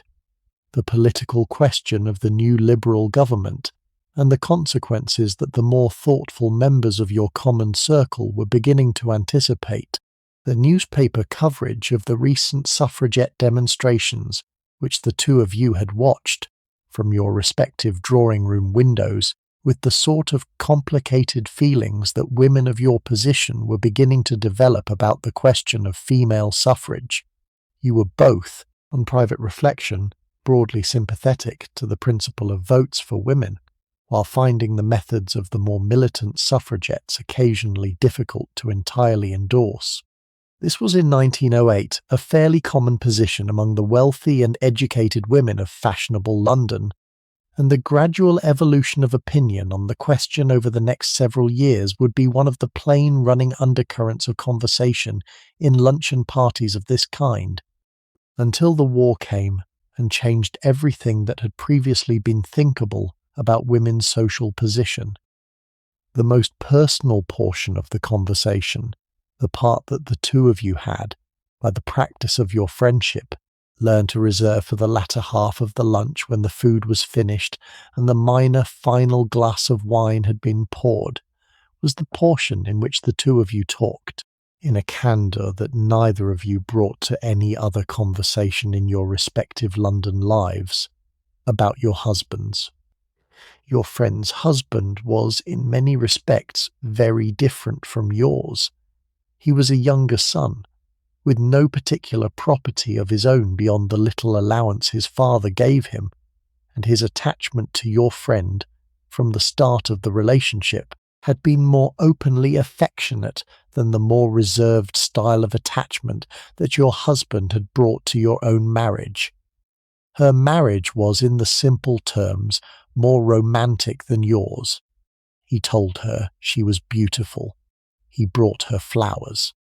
He wrote her notes when he was away from her, even for a single afternoon of a kind that your husband had not yet, in 18 months of marriage, found himself moved to write. The differences between your two situations were old subjects between you, and your friend, who was the more emotionally expressive of the two of you, occasionally asked you whether you were, on balance, content with your situation. You were. You said so.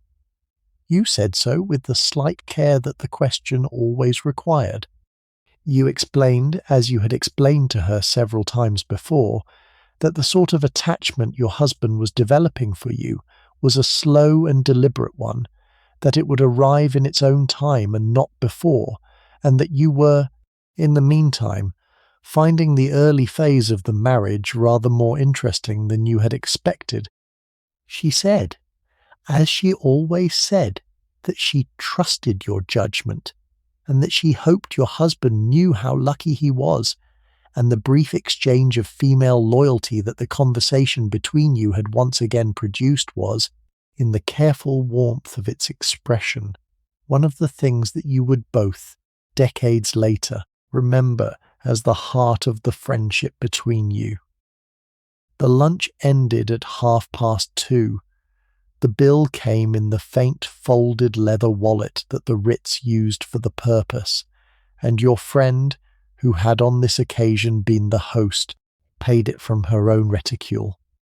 The two of you walked out through the dining room together, with the narrow sequence of acknowledgments from Signor Minetta, and from the maitre d'hotel, and from the doorman that the Ritz had developed for the departure of its regular guests, and you parted at the Piccadilly entrance with the agreement that you would meet again the following Friday at her house for tea. Your carriage was called. William drew up. You handed your friend up into her own carriage, which was waiting behind yours, and the two of you waved to each other through the simple windows of the carriages as they moved off in opposite directions. The afternoon's destination was Harrods.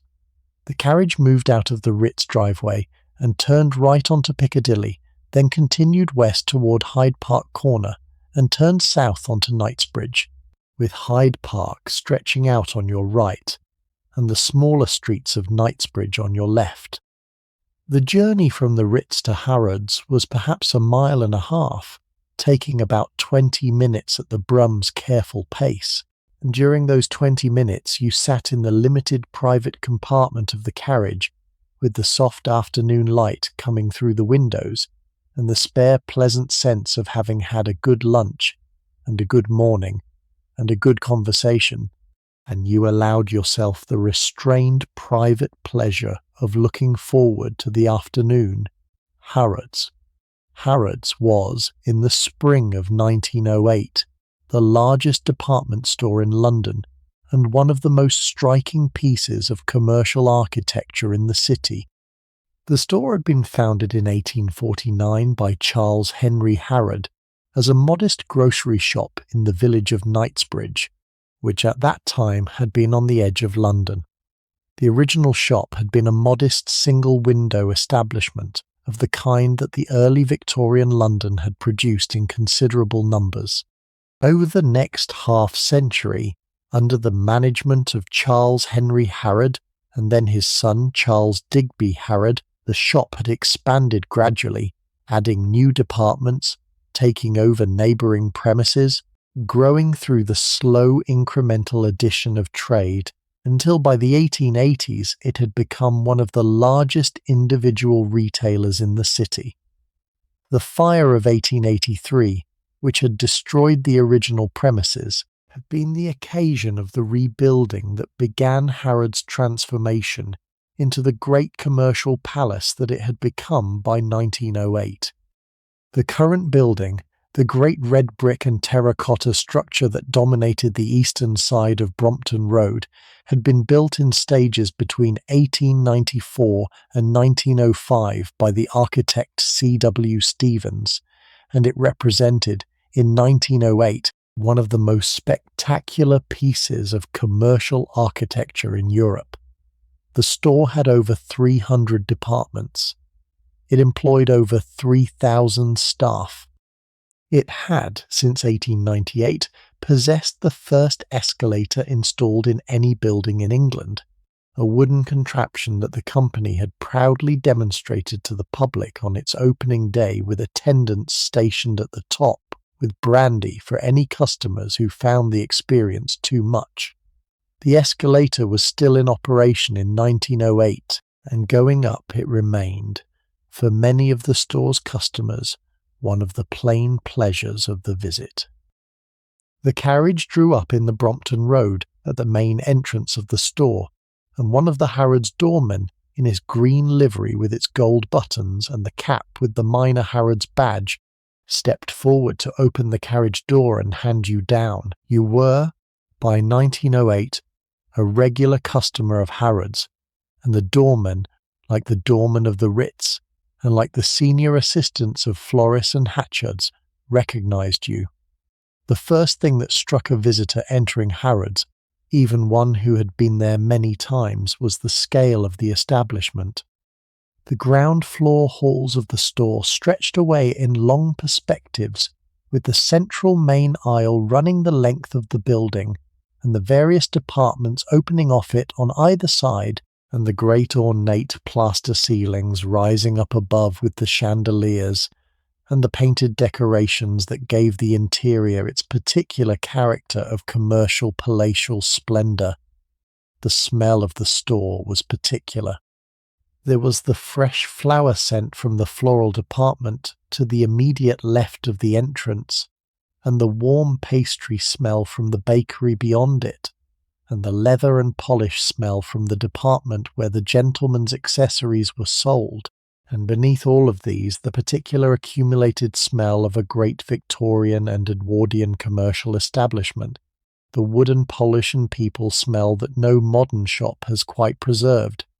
Your itinerary for the afternoon at Harrods had been established the previous evening, when you had reviewed your various current needs and your engagement book together with Marie.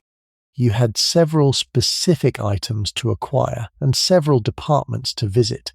You needed gloves both day and evening for the closing weeks of the season. You needed shoes, including a particular pair of evening slippers in a colour that would coordinate with the gown that was being made for your friend's birthday party in early July. You needed several items of household linen for the country house in Northamptonshire, where the housekeeper had written the previous week to request the replacement of certain bed sheets that the launderer had identified as having reached the end of their useful service. You needed 3 new books for your husband's brother, who was at school at Eton and whose birthday was approaching. You needed, finally, to visit the food halls and place an order for a particular kind of payette that the Northamptonshire kitchen could not source locally, and that the Harrods food halls had become the primary supplier of for households of your kind across the country. You proceeded methodically. The first stop was the glove department.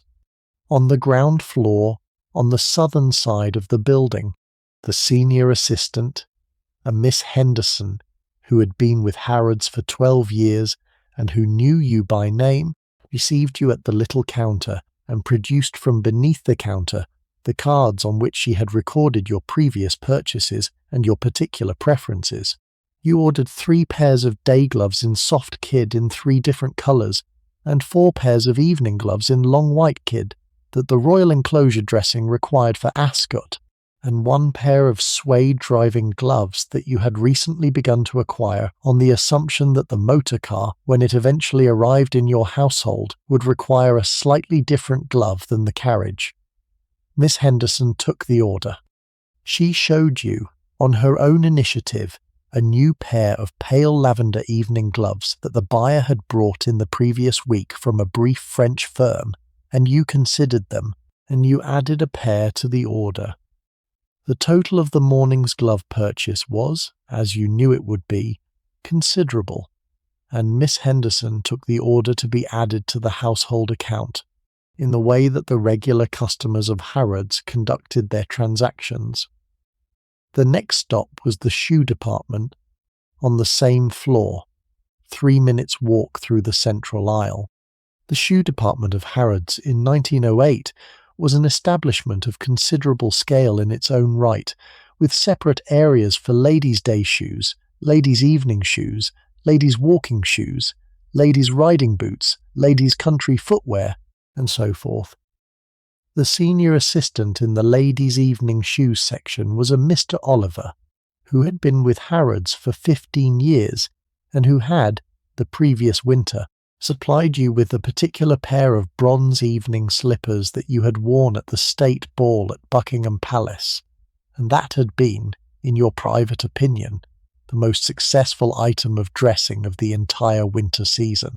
Mr. Oliver received you with the careful pleasure of a man who has previously sold his customer something that has worked well, and he produced, from the faint back room of the department, the new shoes that he thought might suit your current requirements. The shoes Mr. Oliver produced were a pair of evening slippers in pale rose-pink silk satin, with narrow embroidered rosettes at the front in a slightly deeper rose, and with the sort of tiny low heel that the evening shoes of 1908 had begun to introduce. He had selected them, he explained, because they would coordinate with the gown that he understood was being made for the upcoming party. the colour of which he had somehow ascertained through the network of Harrods' commercial intelligence that the shop had developed across the dressmaking trade. You tried the slippers on? They fitted exactly, which they did, because Mr. Oliver had on file the precise measurements of your foot that the shop had taken at your first visit 18 months earlier, and that had been refined in the 2 or 3 subsequent fittings that had been required. The slippers were, you agreed, exactly right, and you ordered them. Mr. Oliver, encouraged by the success of his first selection, produced 2 further pairs that he thought might also suit you. A pair of cream evening slippers that would do for any number of summer occasions, and a pair of black silk evening slippers with simple steel buckles that would be useful for the more formal evening events of the autumn. You considered both. You ordered the order, like the gloves, was added to the household account. You then proceeded upstairs by the wide central staircase rather than by the famous escalator which you had taken on a previous visit, and which you found in the spring of 1908, slightly too crowded with the Tuesday afternoon shoppers to be entirely comfortable. The escalator on a less busy day was an experience worth having. The escalator on a Tuesday in May was an experience that involved being more closely jostled than your morning costume could entirely permit. You went up the stairs. The first floor of Harrods contained the larger items of household provision, the bed linen and the table linen and the curtains and the carpets, and the various other items of domestic supply that the Edwardian country house required in considerable volume.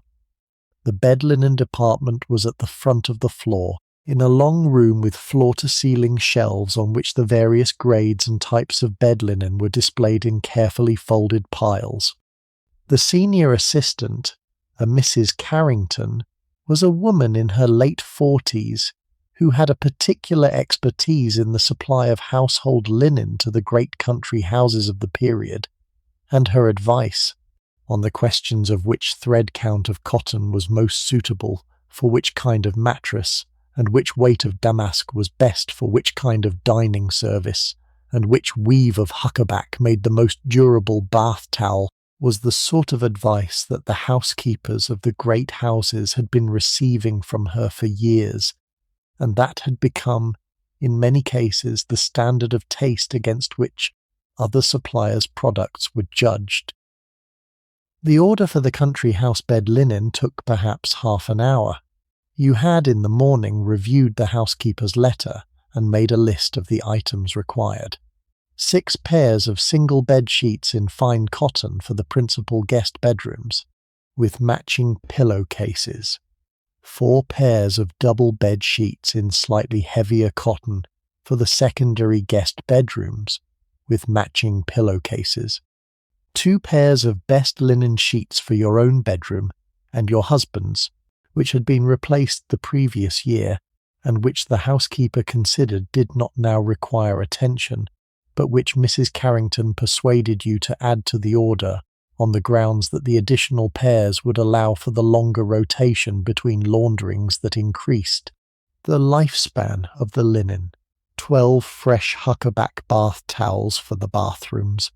8 smaller hand towels in a finer weave for the dressing rooms.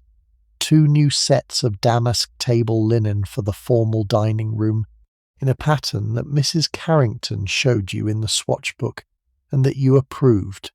The total of the order, when Mrs. Carrington had calculated it on the limited account book she carried for the purpose, was considerable, and you accepted the figure without comment, and the order was written up to be delivered the following week to the Northamptonshire estate. You proceeded to the children's books department on the 2nd floor, where the books for your husband's brother were to be selected. The children's books department of Harrods in 1908 was the sort of well-stocked specialised establishment that the booksellers of the period had begun to develop for the children of wealthy families, with the new children's literature of the era well represented, and the older Victorian classics still available in the new illustrated editions that the publishers had been producing. You spent about 20 minutes in the department, considering various options, and selected 3 books for your brother-in-law. The first was a copy of The Railway Children by E. Nesbit, which had been published 2 years earlier and had already become one of the favourite children's books of the moment. The second was a copy of the new illustrated edition of Treasure Island by Robert Louis Stevenson, with illustrations that the boys of his age were said to find particularly compelling.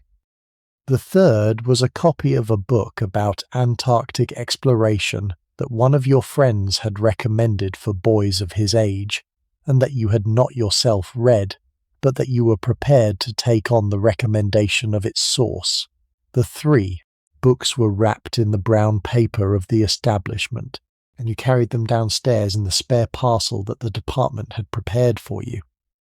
The food halls were on the ground floor, on the eastern side of the building, and they were, by general consensus, the most extraordinary single feature of the Harrods establishment. The food halls had been substantially rebuilt in 1902, when the great Dalton tile decoration that the architect W.J. Neatby had designed for them had been installed, and the resulting interior was, in 1908, one of the most spectacular pieces of commercial decoration in the world. The walls were lined with the elaborate Art Nouveau tile work in soft greens and blues and creams, with hunting scenes and pastoral motifs, and the high ceilings were similarly decorated, and the whole space, with its long counters and its glass cases and its abundant displays of food, had the particular quality of a kind of commercial cathedral that no other department store in any city had quite managed to produce. The food halls were divided into several sections.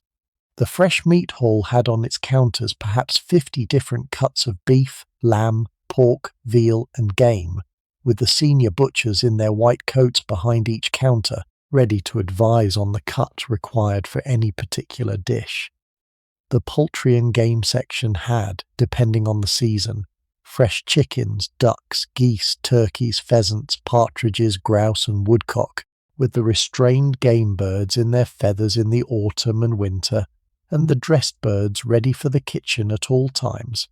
The fishmonger's section had on its long marble counter the catch of the morning from Billingsgate, and from Grimsby, and from the Cornish coast, the great wholesale market having been the source of the fish that had arrived at Harrods in the modest hours of that morning.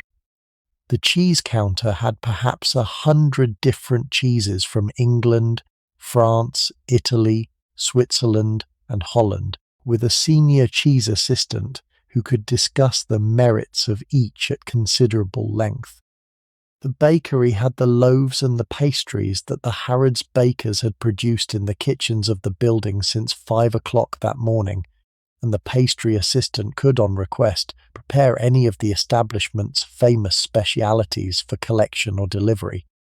The wine and spirits section, in a separate hall through an arched doorway, had the cellar that the food halls had built up over the previous 2 decades, with French wines and German wines and Italian wines and the British spirits and the imported brandies and the increasingly fashionable American whiskies that the Edwardian taste had begun to incorporate into the standard cellar of the country house. You spent perhaps half an hour in the food halls. You ordered the pat that the Northamptonshire kitchen required, which was a particular preparation that Harrod's own kitchens produced, and that was sent out in the plain white earthenware pots that the establishment used for the purpose to the country houses across England that had developed an attachment to it.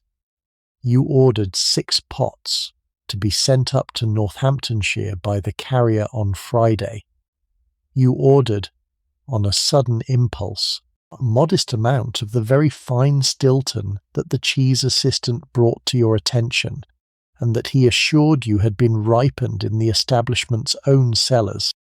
You ordered a hamper of the minor specialised tea biscuits that one of your husband's elderly aunts in Suffolk had developed a particular fondness for, and that you had taken to sending her every 2 months as a little attention. You ordered a particular kind of beef tea preparation that the doctor of one of your acquaintances had recommended for your friend, who was recovering from a recent illness. The accumulated order at the food halls, which you placed with the senior assistant who handled the larger orders for the regular customers, was substantial, and you spent perhaps 10 minutes at his plain desk reviewing the details of the various items and the delivery instructions for each. The senior assistant was a man called Mr. Padwick, who had been with Harrods for 20 years, and who had, in the past several months, become one of the brief fixed points of your London shopping life. He took the order. He confirmed the deliveries. He thanked you for your custom. The whole transaction had the quality of a faint but careful piece of social commerce that depended on the established relationship between you and the establishment. The Harrods' visit, when it was complete, had taken about 2.5 hours, and as you left the building through the Brompton Road entrance and were handed up into the carriage by the doorman, you were beginning to feel, for the first time in the day, the narrow particular tiredness that the prolonged effort of shopping in elaborate dress could produce. The corset was beginning to remind you that it was there. The hat was beginning to weigh slightly more than it had in the morning. The feet, in the soft morning shoes, were beginning to ache from the marble floors of the great department store. You sat in the carriage with a simple private sigh that no one but you was present to hear, and you closed your eyes for a moment, and you allowed yourself the limited luxury of not being looked at by anyone for the brief few minutes that the carriage was in motion through the afternoon traffic. The next stop was Liberty. Liberty, which had been founded in 1875 by Arthur Lassenby Liberty in Regent Street, had become by 1908 the great supplier of artistic textiles and decorative goods to the wealthy of London. The shop's particular speciality was the importation of Eastern silks and the production of the fashionable artistic clothing that the aesthetic and arts and crafts movements had developed in the previous decades, and its customers were, increasingly, the women of fashionable London who wished to acquire textiles for the redecoration of their houses or to commission gowns in the particular Liberty style that combined modern Western tailoring with the soft drapery and the unusual colour palettes that the Eastern silks made possible. You were not, on this afternoon, going to commission a gown. You were going to acquire a length of fabric for a particular spare project that you and your decorator had been planning for the past several months, which involved the recovering of 2 restrained armchairs in your private sitting room with a fabric that would, you and the decorator had agreed, transform the character of the room. The fabric in question was a Liberty print of modest flowers in soft greens and pinks on a cream background, and you had been considering it for several weeks, and the time had now come to make the purchase. The Liberty visit was brief. The senior assistant in the fabric department, a woman called Miss Hardy, had the bolt of fabric ready, the previous week's correspondence having established that you would be coming for it. You confirmed the quantity required. You inspected the fabric one final time. You approved the order. The fabric was wrapped in the brown paper of the establishment and was placed in the carriage by the porter who carried it out for you. The whole visit took perhaps 20 minutes. The afternoon's final shopping stop was Fortnum and Mason in Piccadilly. Fortnum and Mason, which had been founded in 1707 by William Fortnum, a footman in Queen Anne's household, and Hugh Mason, his landlord, had become by 1908 the great grocer to the English upper classes and the standard supplier of the elaborate hampers and provisioning that the country house weekend and the country sporting estate required in considerable volume. You had, on this afternoon, a particular order to place, which was the hamper for your husband's family's annual visit to Cowes Week in early August. Cowes Week was the great yachting festival on the Isle of Wight, and your husband's family had attended it every year for the past several decades in the modest house that they kept on the island for the purpose. The hamper that Fortnum and Mason produced for the yachting season was a particular speciality of the firm, and the precise composition of the hamper was the subject of an annual consultation between the senior assistant who handled the family account and the lady of the house, in this case yourself, for the first time. The consultation took about half an hour. The senior assistant produced the previous year's order, which had been compiled with your husband's mother before her transfer to the Dower House had ended her active management of the London household. He proposed certain plain adjustments to suit, in his careful phrase, the more modern preferences of the new generation. You agreed to most of the adjustments. You added one or two of your own. The hamper, when it was complete, would include the cold roast game pies that the firm had been producing since the 18th century, the various potted meats, the minor jars of speciality preserves, the tea cakes and biscuits, the Turkish coffee that Fortnum's had a particular reputation for, the bottles of wine and champagne that the Cowes Week sailing required, and a selection of fresh fruits that would be packed at the last moment before delivery to the Isle of Wight by the firm's own delivery service. The total of the order, which the senior assistant calculated on the little printed form that the firm used for the purpose, was, even by the standards of the day's earlier expenditures, substantial. You authorized it. You thanked the senior assistant. You returned to the carriage. The afternoon was now well advanced. The clock at the Piccadilly end of Burlington Arcade, which you could see from the curb of Fortnum's, showed 20 minutes past 4. The shopping for the day was complete. The afternoon's remaining engagement was tea, which you had arranged to take at the Carlton Hotel with one of your husband's cousins, a young woman of about your own age, who had been particularly kind to you in your first months in London, and with whom you had maintained, in the period since, a smaller and quieter friendship than the one you had with your American friend at the Ritz. The Carlton Hotel was on the corner of Pall Mall and Haymarket, half a mile to the south, and the carriage moved off in that direction as soon as you had been handed up into it. The Carlton Hotel had been built in 1899 by Cesar Ritz, the great Swiss hotelier whose name had attached itself to the more recent Ritz Hotel in Piccadilly, in partnership with the great French chef Auguste Escoffier, whose kitchen at the Carlton had been one of the most influential restaurant kitchens in the world during the previous decade. By 1908, the Carlton had been somewhat eclipsed in fashionable preference by the newer Ritz, but it remained, for the people who had been loyal to it from its early years, one of the great hotels of London, and the afternoon tea in its palm court was still considered, by the older among its admirers, slightly superior to the same service at the Ritz on the grounds that the Carlton's tradition was longer and the staff more experienced. Your husband's cousin was one of the loyalists. She had taken tea at the Carlton on most Tuesday afternoons for the past 4 years, and she was, in her way, a brief fixture of the Palm Court at this hour of this day, and the senior maitre d'hotel knew her by name and reserved for her the same table beside the central fountain at which she had taken tea for the previous several years. You arrived. Your husband's cousin was already there. She rose to greet you.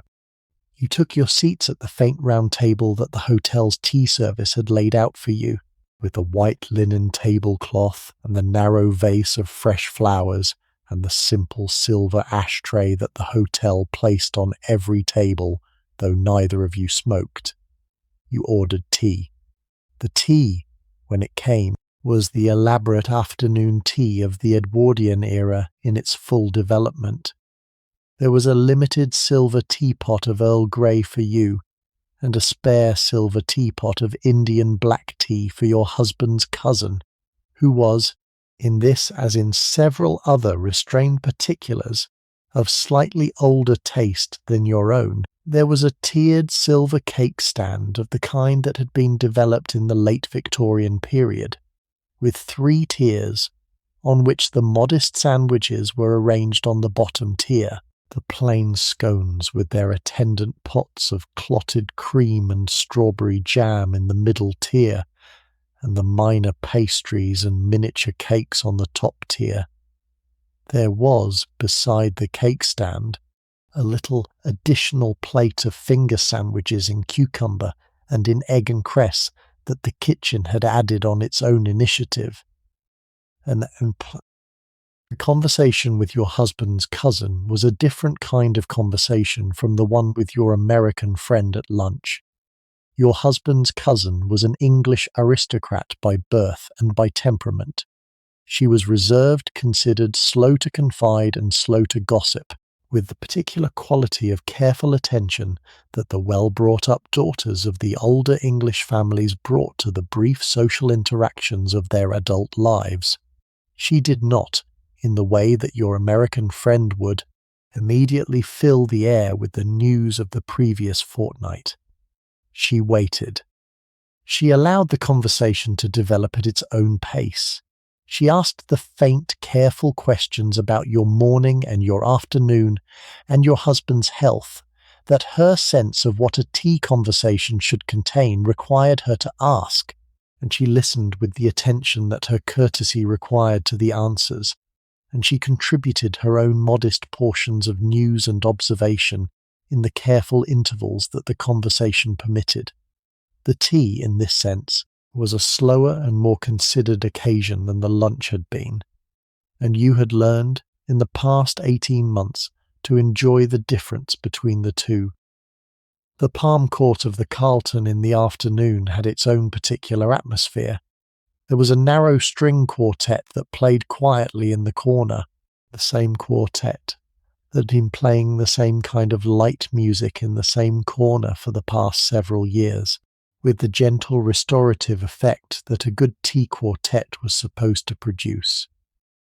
There were perhaps 30 other parties at tea around the room, in the careful, simple social geography that the hotel's senior staff had arranged for the afternoon. The light coming through the glass roof of the palm court was the soft, late-afternoon light of an English May, in the particular quality that the English afternoon could produce on a fine day in this season. You ate the limited sandwiches. You ate one of the scones, with cream and jam in the order that your husband's mother had once told you was the correct order. The cream first and then the jam on top, in the Devonshire arrangement that the older English aristocracy had agreed was the only acceptable method. You drank 2 cups of the tea. You ate a limited portion of the lemon tart from the top tier. You declined, with the brief gesture that the careful tea-eating of the era required, the spare chocolate eclair that your husband's cousin had encouraged you to try. You spoke, in the course of the tea, about a number of restrained subjects. The recent state visit of the King of Spain, who had been in London the previous fortnight, and whose attendance at one of the great ducal balls had been the social highlight of the period. The new exhibition at the Royal Academy, which had opened the previous Saturday, and which both of you intended to visit in the coming week. The illness of one of your husband's cousin's elderly relatives, which was the sort of family news that you, as a connection by marriage, were now expected to follow with appropriate attention. The political situation, which your husband's cousin discussed with rather more conservatism than your friend at lunch, in a way that reflected the particular Tory inclinations of her family, and that you handled with the careful neutrality that your slightly different political instincts required, by listening and asking modest questions rather than offering opinions of your own. the dinner party that your mother-in-law was giving that evening, at which your husband's cousin would also be present, and which she was looking forward to with a moderate enthusiasm that did not, in the careful Edwardian phrase, exceed propriety. The tea ended at 5:30. You and your husband's cousin parted at the entrance of the hotel, with the plain kiss on the cheek that her position permitted her to extend to you, and with the minor expression of pleasure at the meeting that the etiquette of the parting required. You returned to the carriage. The carriage moved off in the direction of Belgrave Square, and the journey back through the afternoon traffic took about 20 minutes, during which you allowed yourself, for the second time in the day, the little private rest of not being looked at and not being expected to perform any social function for the brief period of the journey. You arrived home at 10 minutes to 6. The hall porter opened the door of the house. The footman handed down the brief parcels that you had brought back with you in the carriage, the books from Heiresses, the scent from Floris, the fabric from Liberty, the various faint items that the day's expedition had accumulated. You went up the stairs to your bedroom. Marie was waiting. She had, while you were out, been preparing the dressing for the dinner party. The dressing for the evening would, as I have said, be considerably longer than the morning's dressing. It would take from start to finish about an hour and 3/4. The dinner was at 8. The carriage was ordered for 7:30. You had, by this calculation, a little under 2 hours in which to prepare. The first half hour, however, was given over to a different kind of preparation, which was the narrow period of rest that the strenuous early afternoon and the elaborate evening to come required. You took off the morning costume with Marie's help. You got into a soft silk wrapper that the household had developed as the standard between dressings garment for periods like this one. You lay down on the chaise longue at the foot of the bed. Marie drew the heavy curtains halfway, so that the room was in the soft half-light that rest required, and she brought you a little cup of consommé from the kitchen, where the cook had been informed that you would want it at this hour, and she withdrew to the simple adjacent dressing-room, where she would assemble the components of the evening costume during the period of your rest. You drank the consommé. You closed your eyes. You did not, in the strictest sense, fall asleep, but you allowed yourself the limited particular state of restful awareness that the half-hour of pre-dinner repose was meant to produce. The day's accumulated impressions moved through your mind in the way that the impressions of a busy day will when the body has been finally allowed to rest. The fitting at Lucile, the lunch with your friend, the afternoon at Harrods, with the great Dalton tile decoration of the food halls, and the careful attention of the senior assistants, whose names you had now committed to memory, the fabric at Liberty, which would in the course of the next month transform the spare armchairs in your sitting room, the hamper at Fortnum's, which would in 2 months' time travel to the Isle of Wight for Cowes Week, the tea at the Carlton, with the slow, careful conversation that your husband's cousin had brought to it. The whole day, in short, was a day of considerable expenditure and considerable circulation through the restrained geography of fashionable London, and the day had, in the way that such days do, exhausted you in the modest particular ways that the elaborate dressings and the careful conversations of the era reliably produced. I want to spend a moment, while you rest, with the larger picture of what the day had involved. The expenditure of the day, in the modern sense, had been considerable. The morning's gloves and shoes at Harrods, the bed linen for Northamptonshire, the food order at Harrods, the fabric at Liberty, the hamper at Fortnum's, the earlier bill from Lucile, the morning's smaller purchases at Floris and at Hatchard's.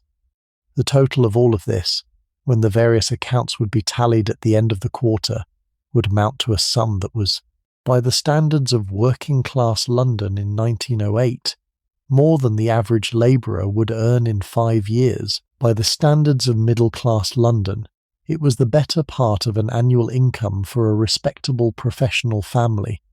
By the standards of the wealthy aristocratic households of the era, it was a normal week's expenditure for a young viscountess managing the household of a London townhouse and a country estate. By the standards of the very wealthiest of the dollar princesses, the Vanderbilts and the Golets and the Astors, it was a relatively modest day's spending. The proportionality of these various positions is one of the more striking facts about the social structure of the era, and it is a fact that the diaries and the household accounts of the period record with a clarity that the public surface of the era's writing does not always preserve.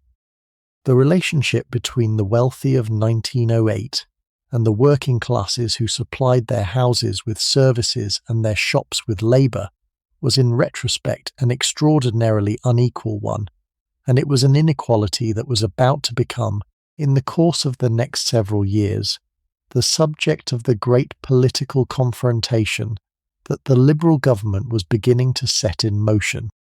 The People's Budget of 1909, which Lloyd George would introduce as Chancellor of the Exchequer in the year following our story, would propose a substantial new tax on the very wealthy, including a super tax on incomes above £5,000 a year, increased death duties, and a land tax. And the political confrontation that would ensue between the Liberal government and the House of Lords would be, in the words of the historians who have written about the period, the greatest constitutional crisis of the British political system between the Reform Act of 1832 and the abdication of Edward VIII in 1936.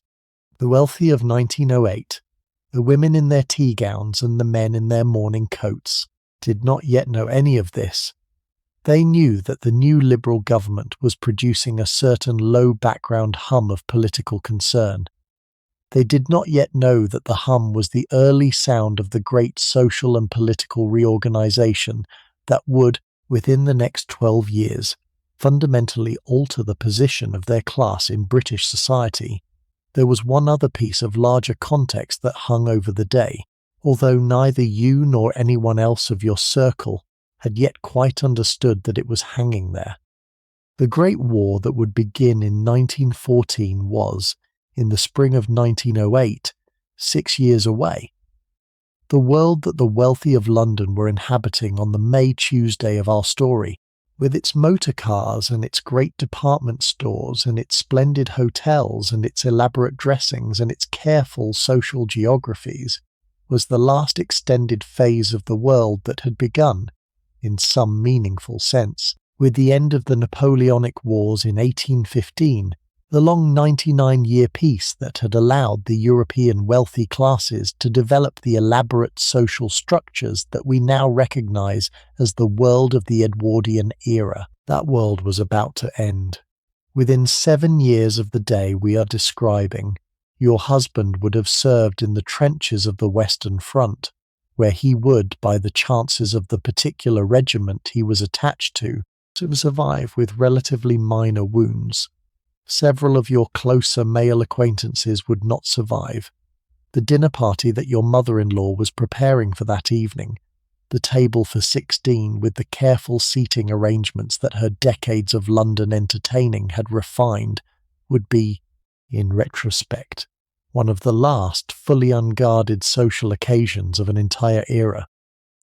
The women would, within 7 years, be running the great country houses without the men. The estates would, within 10 years, be paying death duties on a scale that no previous generation had imagined. The world that was about to end was, in the spring of 1908, at the height of its particular expression, and its participants were, in the plain private way that historical participants always are, almost completely unaware that the height was also the close.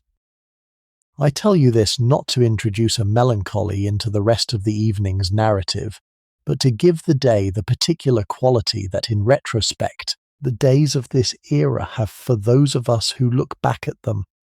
The young viscountess on the chaise longue in her wrapper, with her cup of consommé and her half-drawn curtains, and her careful French maid in the adjacent dressing room, was inhabiting one of the great moments of human comfort that human history has produced. The comfort was bought at considerable social cost, and the cost would, within the next decade, begin to be reckoned. But the comfort itself was real, and it was on its day considerable, and it produced, in the women who lived through it, the sort of memories that they would carry into their old age in the period after the wars of the 20th century had ended their world. The half-hour of rest ended at 6:30.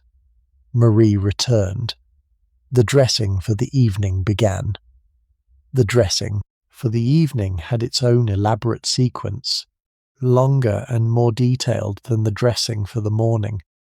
The bath was drawn again, this time with the minor additional preparation of a particular bath oil that Marie had ordered from the chemist who supplied your skin preparations, and the bath itself was rather more deliberate than the morning's brisk efficiency had been. You bathed for perhaps 15 minutes. You stood. You were wrapped in the warm towels that had been heating during the bath. You returned to the bedroom. The hair was let down from its morning arrangement and brushed out, and Marie spent perhaps 20 minutes brushing it before beginning the new arrangement that the evening would require. The evening hair in 1908 was not radically different from the morning hair in its overall structure, but it was more elaborate in its details, and it would carry the little ornaments, the comb of paste diamonds, and the brief spray of artificial silk flowers that the evening dressing required. Marie pinned the new arrangement carefully. She inserted the comb. She placed the faint flower spray. She stepped back and inspected the result in the careful way that her professional practice required. The evening underclothes were slightly different from the morning's. The corset was a different model, the long evening corset that the gowns of the period required, with a slightly different cut at the front that allowed for the décolletage of the evening gown. The chemise was finer, in silk rather than cotton. The petticoats were too, in lightweight silk, with the narrow ruffles at the hem that the long evening skirt would require beneath it. The stockings were silk, in the pale pink shade that the evening fashion of the season required. The shoes were the new evening slippers in black silk that Mr. Oliver had selected for you that afternoon, with the simple steel buckles in their first wearing. The gown was the centrepiece of the evening's assembly. The gown for the evening was a Lucile creation that had been delivered the previous month in the soft cream silk satin with overlay of cream lace that Lady Duff Gordon had developed as one of her signature cuts of the season. The gown had a long sweeping skirt with a limited train at the back, the high empire waist that the more recent fashion plates were beginning to favour over the lower waist of the previous several years, the soft décolletage at the bust that the evening of a private dinner permitted, and the spare short sleeves of cream lace that fell just below the shoulder. The lace at the bust and at the sleeves was, on close inspection, antique Brussels lace that the Lucile workshop had acquired through one of its sources on the continent, and that had been cut and fitted to the gown by hand. The whole gown had cost, when you had ordered it, the better part of £120, and it was, in your opinion, one of the finest things that the Lucile workshop had ever made for you. Marie helped you into the gown. She fastened the restrained hooks at the back. She adjusted the lace at the bust. She smoothed the fall of the skirt. She inspected, in the long mirror, the result. The gown sat well. The bust was correct. The waist was correct. the skirt fell correctly, the whole assembly, when complete, was the sort of evening gown that had been the result of the careful collaboration between the dressmaker and the fitter and the wearer over the course of several fittings, and it represented, in the fully realised version that you now wore, the particular fashion of fashionable London in May 1908. The jewellery for the evening was the most considered single decision of the dressing. The jewellery of an Edwardian evening was a substantial matter, considerably more elaborate than the modest day pieces that the morning costume permitted. You had, for the evening, the choice of several pieces that your husband had given you on various occasions of your marriage, and that the family had, for the past century, accumulated for the use of its women. The piece that Marie and you had agreed upon for the evening was the pearl necklace that your husband had given you on your wedding day, a triple strand of perfectly matched pearls of considerable size, with a plain clasp set with diamonds in the form of a flower that the family jeweller had made to your husband's commission for the wedding. The pearls had been, at the time of the wedding, one of the more conspicuously lavish wedding gifts that the season had seen, and they had become, in the 18 months since, one of the little pieces of jewellery that you had begun to wear with such regularity that they were, in some sense, identified with you. The pearls would be the centrepiece of the evening's adornment. To the pearls Marie added the matching pearl earrings, which were single drops in pearls slightly smaller than those of the necklace. To these she added a pair of pearl bracelets that you had inherited from your husband's grandmother. To complete the assembly, she added the minor diamond hair comb that the new arrangement of the hair required. The whole effect, when you stood in front of the mirror, was of a young woman who had been adorned with the sort of careful attention that the evening required, with the gleaming whiteness of the gown, and the soft shine of the pearls, and the bright accent of the diamond comb in the hair, producing the sort of complete formal effect that the dinner party would expect to see. The gloves were long white, fastened with the little mother-of-pearl buttons that the evening gloves of the season required. The fan was an antique Brussels lace fan that you had acquired in Paris on your honeymoon, a piece that had been particularly admired in your circle since you had first carried it the previous winter. The reticule was brief, in cream silk to match the gown, on a faint silk cord that hung from the wrist. The wrap for the carriage ride was an evening wrap of cream silk crepe with embroidered borders in pale pink and gold, in the new style that the spring of 1908 had introduced. The whole assembly, when complete, was the sort of evening costume that had been the result, when you considered it, of a substantial accumulation of effort and money and skill, your own and your husband's and Marie's and Lucile's, and the narrow contributions of the various other suppliers of the elements that composed it. You went down at 7:20. Your husband was in the simple drawing-room at the front of the house, where he had been waiting for you. He was in his evening dress, in the white tie and tails that the formal dinner of the era required, with the limited black evening overcoat draped over the chair beside him. He stood when you came in. He looked at you, briefly, in the spare careful way that was his particular method of registering admiration. He said, in the restrained phrase that he had developed for the moments at which he wished to compliment you without producing any suggestion of effusiveness, that you looked very well. You said thank you. The carriage was waiting outside.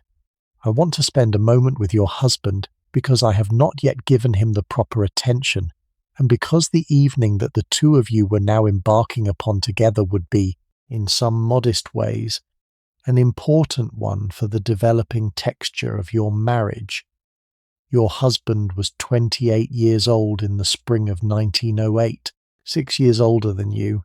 He had inherited his title and his property from his father at the age of 23, when his father had died of a heart attack while out shooting at the family estate in Northamptonshire. The early inheritance had given him, at a relatively young age, the responsibilities of a peer of the realm and the management of an estate that had been, at the time of the inheritance, in considerably worse financial condition than his father had ever quite admitted. The 5 years between the inheritance and the marriage had been the years in which he had attempted, with considerable seriousness and considerable patience, to restore the financial position of the estate, partly through the careful management of the agricultural tenants, and partly through the gradual sale of certain less essential pieces of family property, and the careful investment of the proceeds. The marriage to you, with the substantial dowry that the marriage settlement had provided, had been the final and most decisive piece of the financial restoration, and the new roof at the country house, and the redecoration of the London house, and the various other improvements the past 18 months had seen, had all been paid for from your money in the sort of arrangement that the dollar princess marriages routinely produced. He had not, of course, married you only for the money. He had been introduced to you in New York at one of the great parties that your father had held in his Fifth Avenue house in the autumn before the engagement, and he had returned to New York on a second visit 2 months later for the specific purpose of seeing you again, and the courtship that had followed had been, in his careful English way, a real courtship in which the question of his interest in you was understood by both of you to extend beyond the financial. He liked you. He had, in the 18 months of marriage, come to like you a good deal more than he had at the start. Whether the liking would, in the longer arc, develop into the sort of love that you had begun to wonder about in the plain early hours of mornings like this one, was the question that the next several years of the marriage would resolve. You were, on this particular evening, hopeful about the answer. He was, in his own private way, also hopeful about it. Neither of you would, in the course of this evening, have the sort of conversation about it that would produce a definite resolution. But the evening would, in its minor careful way, contribute to the slow accumulation of little experiences and brief intimacies and faint shared judgments that over time, in the better marriages of the era, produced the sort of attachment that the romantic novels of the period had taken as their subject. He was, physically, a man of medium height and medium build, with the particular slightly stooped posture that the English upper-class men of his generation had developed from a childhood of riding and a young manhood of cricket. He had brown hair which he kept cut shorter than the prevailing fashion. He had a narrow moustache, in the careful style that the king had popularized. He had, when he smiled, a simple particular crease at the corner of his eyes that was, in your private opinion, the most attractive single feature of his face, and that you had, in the first weeks of your marriage, begun to look out for in the limited social interactions of your daily life together. He was wearing, this evening, the white tie and tails that the formal dinner required, with the spare additional ornament of the family decoration on a restrained ribbon at his throat that the position of the host required to be worn at a formal family dinner. The whole effect, when you regarded him in the drawing-room as the carriage was being announced, was of an English peer in the full dress of his rank, in the prime of his life, on his way to dine at the table of his mother in the company of his wife. The picture, in retrospect, was one of the modest set pieces of the era, and it was a picture that you would, in the years that followed, return to in your mind with the particular affection that early married life can produce in the memories of those who have lived through it. The carriage ride to your mother-in-law's house was brief. Your mother-in-law, who had moved into the dower house at the country estate after your wedding, kept a smaller house in London on the north side of Eaton Square, 3 streets away from your own house in Belgrave Square, where she stayed during the London season.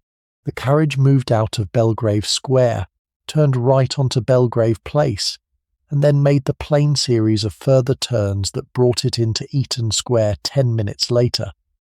The footman handed you down, the butler at the front door, who had been with your mother-in-law for 30 years, received you with the careful courtesy that his long service had refined. You were announced into the drawing room, where your mother-in-law was receiving the early arrivals of the evening's guests. The dinner was for 16.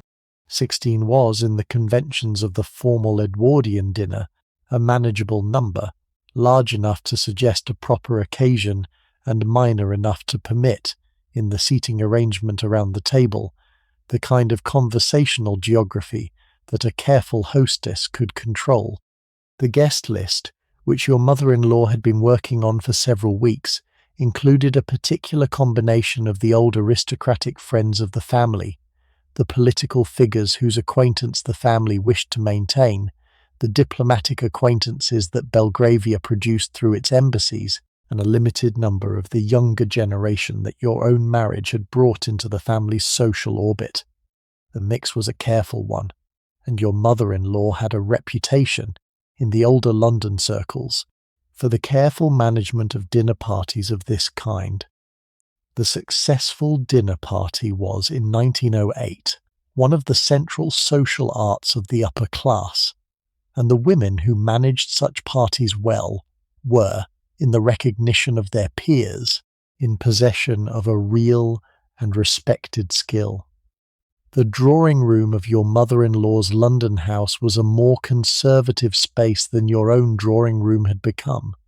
She had not redecorated. The room remained, in its furniture and its colour scheme, in the late Victorian arrangement that her own marriage had produced, and that had, by 1908, taken on the slightly old-fashioned quality that the new lighter taste of the Edwardian era was producing across the city. The walls were a deep red, the curtains were heavy, the furniture was Victorian mahogany. The pictures on the walls were the family portraits of the previous several generations, with a little additional contemporary work or two that her late husband had acquired in the decade before his death. The whole effect was of a room that had been settled into its arrangement decades earlier and that had not seen any reason to change, and you found, on the entries you made into it for occasions like this evening's, that the room had a particular quality of accumulated continuity that you had begun, after some initial disorientation, to find rather restful. Your mother-in-law received you with the brief, careful warmth that had become her particular mode of treating you. She had, in the 18 months since your marriage, made the slow journey that the better English mothers-in-law made in such situations, from a position of careful reserve at the outset to something approaching genuine affection in the present moment.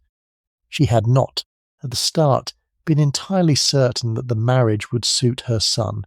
She had, in the faint private letters to her sister that you had not seen, but that you had been told about by your husband, expressed certain reservations about the speed of the courtship and the cultural distance between the two families. She had been in the narrow ways that the English upper-class women of her generation could be, slightly cool to you in the first months of the marriage.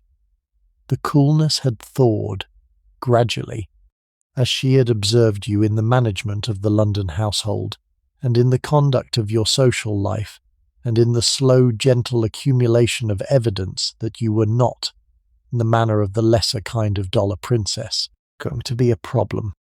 By the spring of 1908, the relationship had reached a position of cordial mutual respect, with a kind of warmth that the mother-in-law of an Edwardian married son was permitted to extend to a daughter-in-law of whom she had come to approve. She greeted you with a simple kiss on the cheek. She told you that you looked well.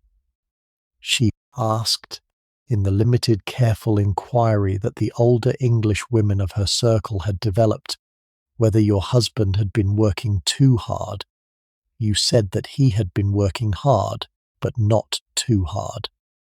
She nodded, in the spare, approving way that her approval generally took, and the restrained ritual exchange of the family greeting was complete.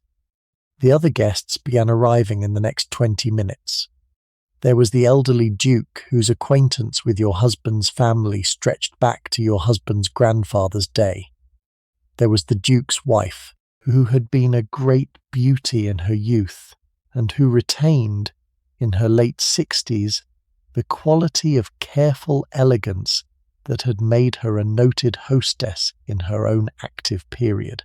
There was the senior politician whose seat in the cabinet had recently been confirmed, and whose presence at the dinner was the modest political coup of the evening.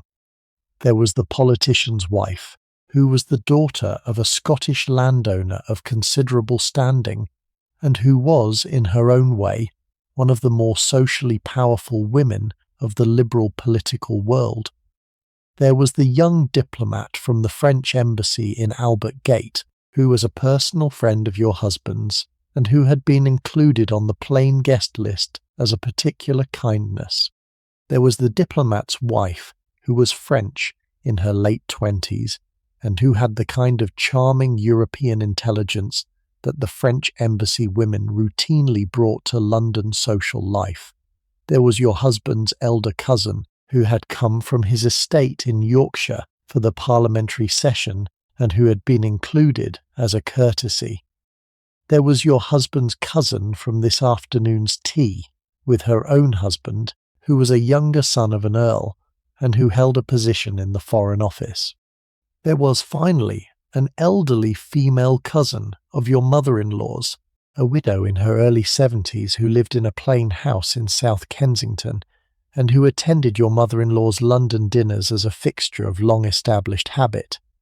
The total of 16 guests was completed by you and your husband and your mother-in-law, and a bit of the final guest, who arrived at the last moment, the elderly bishop whose long-standing friendship with your mother-in-law had earned him, after the death of her husband, a kind of avuncular position in her social life that the rest of the family had come to accept.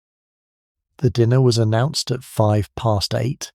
The guests were paired off in the minor careful procession that the formal English dinner required, with the most senior gentleman handing in the most senior lady, and the rest of the company arranging themselves in the order that the host's instructions had prescribed.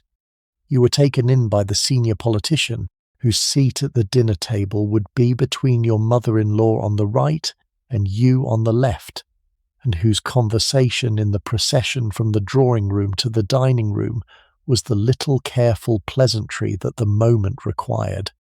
Your husband was taken in by the Duke's wife, who was the most senior lady at the table other than your mother-in-law, and whose conversation with your husband as they entered the dining-room you would later be told had concerned the recent agricultural reports from his estate. The dining-room of your mother-in-law's London house was a long, narrow room at the back of the house, with the long mahogany table running its length, with the heavy crimson velvet curtains drawn against the evening, with the candles in the silver candelabra running down the centre of the table, providing the principal lighting in the way that the older London dining rooms had not yet entirely converted to electric lighting for the dinner table. The table was laid for 16. The plate was the family silver, polished to the high gleam that the long-serving family butler had maintained for decades. The crystal was the finest crystal of the previous generation. The flowers were a low arrangement of pink and cream roses that the florist had assembled in the morning. The whole effect was the kind of formally arranged dinner table that the old English aristocratic families had developed over generations, and that, in the spring of 1908, was approaching the highest pitch of its long perfection. The dinner itself was of 9 courses, which was the standard for a formal dinner of this kind and this size. Soup, fish, an entree, a roast, a game course, a savoury, a sweet, an ice, and the dessert, with the cheese and the fruit at the close. Each course was accompanied by its appropriate wine. The cook, who was your mother-in-law's cook of 20 years, and who was widely considered to be one of the better private cooks in London, had been preparing the dinner for the whole of the day. The dinner began with a clear consommé, then a poached turbot in hollandaise sauce, then a vol au vent of sweetbreads, then a roast saddle of lamb with the various accompaniments, then a course of roast guinea fowl, then a savoury of devilled kidneys on toast, then a sweet of strawberry mousse, then a strawberry ice, then the dessert with the brief petits fours and the candied fruits that the season's tradition required. Each course was accompanied by its wine. The white wines for the early courses, the claret for the lamb, the burgundy for the guinea fowl, the sweet wine for the dessert, the port for the gentleman after the dinner. The whole sequence of the dinner took about 2.5 hours, which was the standard duration for a dinner of this size and this elaborateness in 1908. The conversation at the dinner was the central content of the social occasion, and it was conducted in the careful protocol that the Edwardian formal dinner had developed.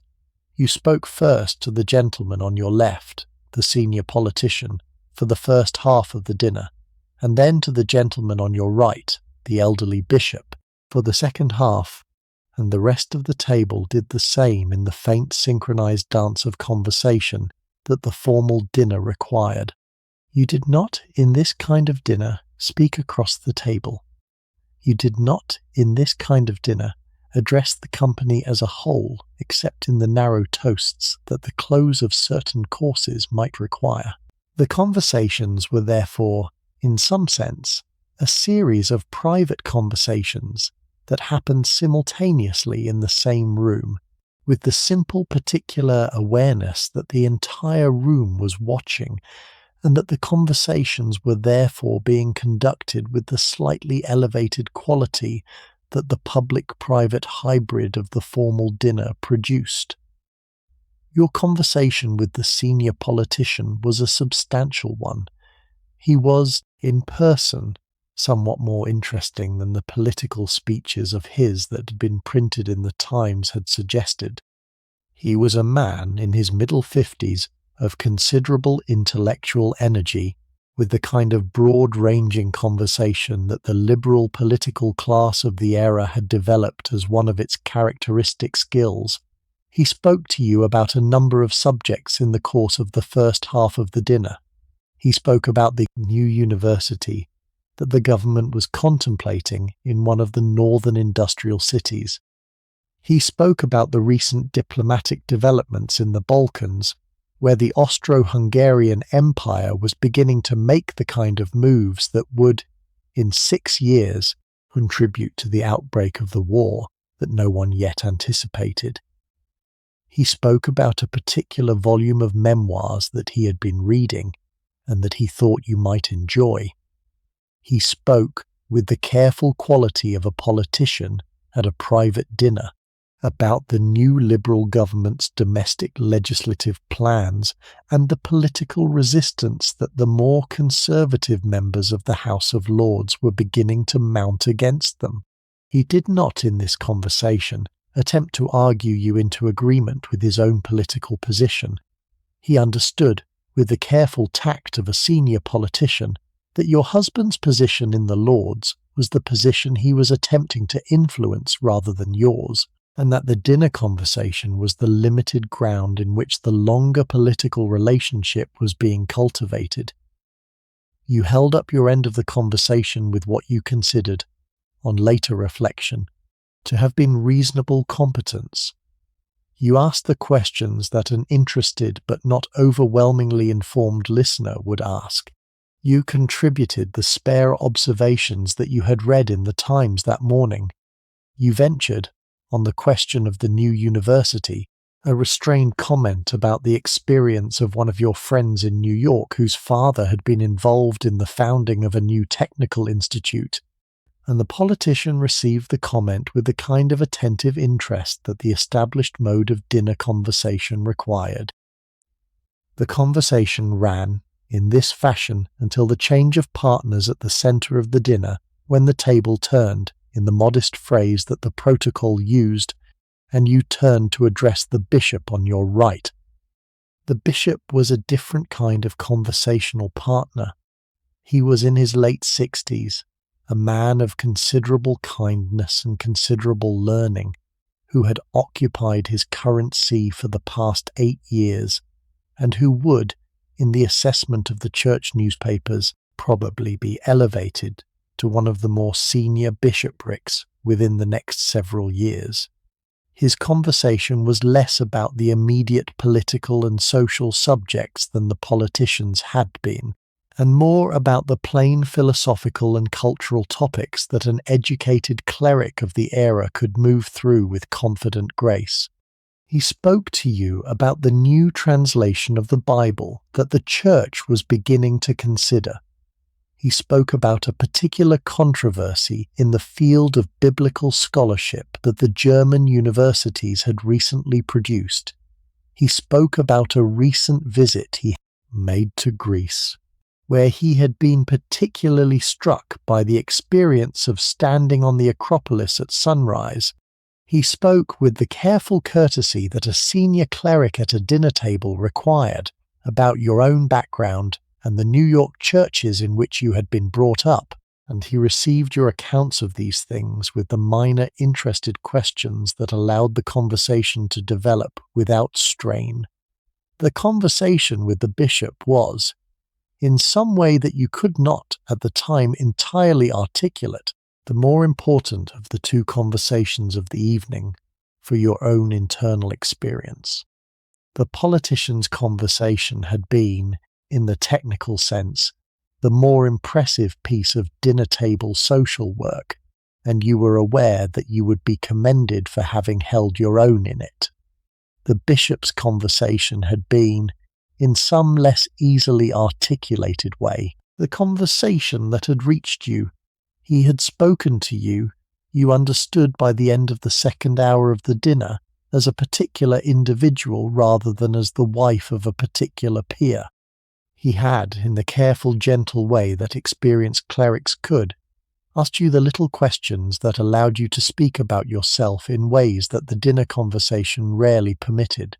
By the end of the dinner you had, in your conversation with him, given a more honest account of your own situation and your own thinking than you had given in any social conversation of the entire previous fortnight, and the brief relief of having been treated for an hour as a thinking individual rather than as a social position was one of the faint unexpected gifts of the evening. The dinner ended at 10:30. The ladies, in the older protocol that your mother-in-law's house still maintained, withdrew to the drawing-room. The gentlemen remained in the dining-room for the port and the brandy and the cigars, in the kind of separation that the late Victorian formal dinner had developed, and that the Edwardian formal dinner had largely retained. The drawing-room conversation among the ladies was the kind of light social conversation that the post-dinner period required, with the narrow comments on the dinner, and the simple references to the absent husbands, and the limited careful exchanges of news and gossip, that the women of the dinner had not yet had time to share. You spoke, in the drawing-room, with the diplomat's wife, who was the closest in age to you among the women present, and who was, in her French way, the most direct and the most lively of the conversational partners available. She had, she told you, been particularly struck by your gown. She told you with a spare mock-rueful smile, been wishing she had worn something a little less elaborate, because the comparison with your gown was not, she said, one that she was confident of having won. You laughed. You assured her, with the careful diplomacy that the moment required, that her own gown was perfectly judged for the occasion, and that you had, on first seeing her in the receiving room, admired it. The exchange was the restrained, careful flattery of social conversation between women whose relationship was warm but not yet intimate, and the warmth of it was, in your private experience of the evening, one of the modest additional pleasures of the period in the drawing-room. The gentlemen rejoined the ladies in the drawing-room at 11:15.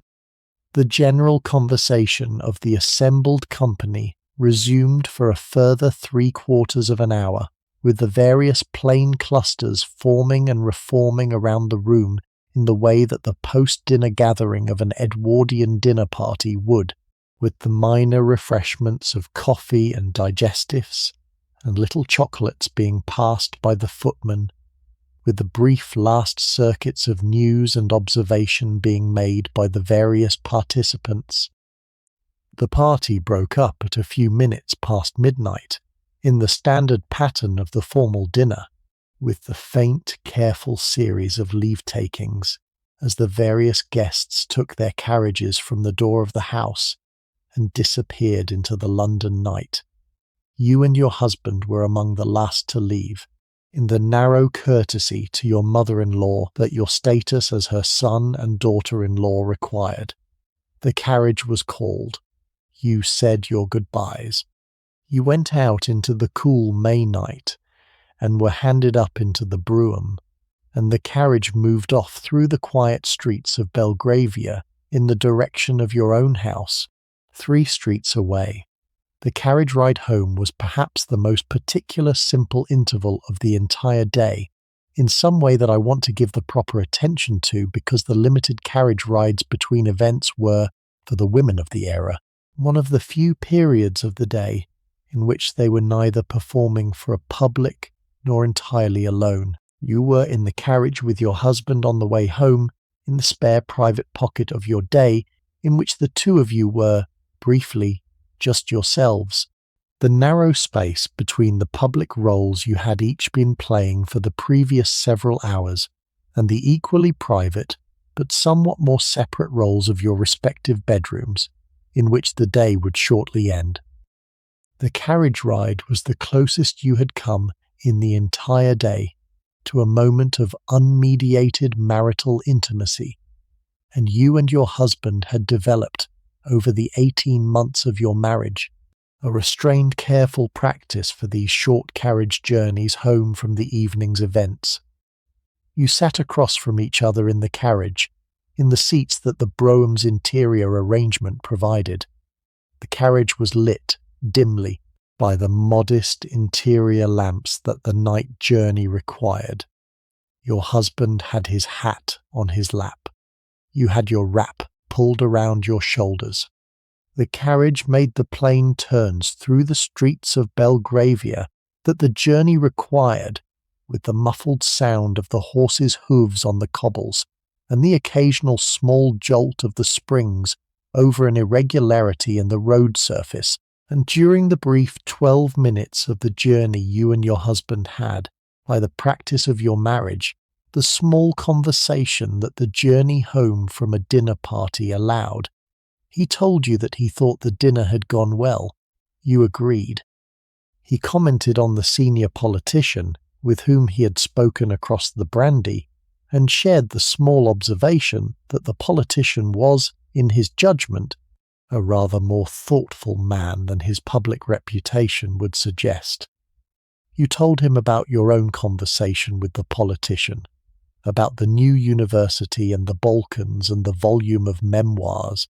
He told you that he had spoken with the bishop in the post-dinner gathering and had liked him, and you told him that you had spoken with the bishop at length during the second half of the dinner and had liked him also, and that you thought you might write to him in the next few weeks about a particular matter that the conversation had raised. Your husband nodded, in the small approving way that the small mention of your independent intellectual interests usually produced in him, and said that he thought that would be a very good thing. You told him then, about a small observation you had made during the dinner that you thought might be of interest to him? The diplomat's wife, you said, had mentioned to you in the drawing-room conversation that her husband had heard, through the channels of the French embassy, that the German naval program was being expanded in ways that the British government would, within the next few months, find it necessary to respond to. The information was, in itself, the small kind of dinner party intelligence that the diplomatic spouses of the era routinely carried, but it was the kind of information that your husband, in his role as a peer of the realm with an interest in foreign affairs, would want to know. He thanked you for the observation. He said that he would, when the parliamentary session resumed the following day, mention it to one of his particular colleagues in the Lords, whose committee work touched on naval matters. The exchange between you in this minor detail of the carriage ride home was the kind of small marital cooperation that the better Edwardian marriages produced over time, and it represented, in its small way, one of the early signs that the relationship between you was beginning to develop the kind of partnership in the small operations of public life that would, over the coming decades, define the longer pattern of your marriage. The carriage drew up at the door of your house. The footman who had been waiting for the carriage opened the door. Your husband handed you down. You went up the steps of the house together. The butler was at the door.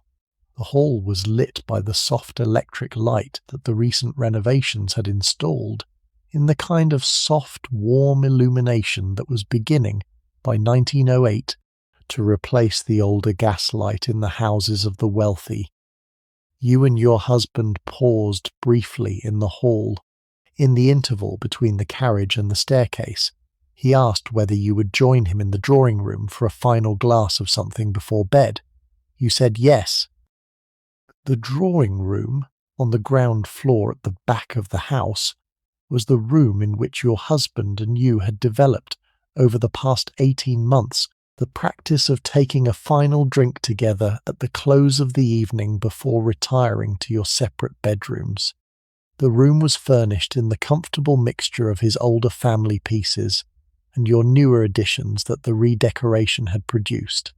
There was a fire burning low in the grate, the housemaid having banked it before going to her own bed. A drinks tray stood on a plain table beside the fireplace, with a decanter of whiskey and a decanter of port and 2 crystal glasses. Your husband poured himself a modest glass of whiskey, and you a little sweet sherry, the drink you generally took at this hour. You sat in the 2 armchairs that faced each other across the low fireplace. The conversation in the drawing-room at the end of the evening had, over the course of your marriage, developed into one of the daily institutions of your life together. You and your husband talked, in this final period of the day, with rather more candour than you talked in any other setting. The barriers of public performance had come down. The various small tasks of the day were complete. The pleasure of being, finally, alone with each other in a quiet, warm room with a small drink and the rest of the household asleep was, you had begun to recognise in the past several months, one of the small good things that the marriage was producing. You spoke, on this evening, about the day. He told you about his afternoon, which had included a meeting at his solicitor's chambers about the question of the lease that the morning's letter had raised, a brief visit to his club on Pall Mall, and the small final hour at the desk in his study, reviewing some agricultural reports from the country estate. You told him about your morning at the dressmaker, about the lunch with your friend, about the afternoon at Harrods and Liberty and Fortnum's. He listened, with the careful attention that he brought to such accounts, and asked the small questions about the various items of expenditure that his role as the head of the household required. You answered. The accounts of the day, when they were complete, took perhaps 15 minutes. The conversation then turned, as the small drawing-room conversation of the evening sometimes did, to the larger questions of the marriage and of the life you were constructing together.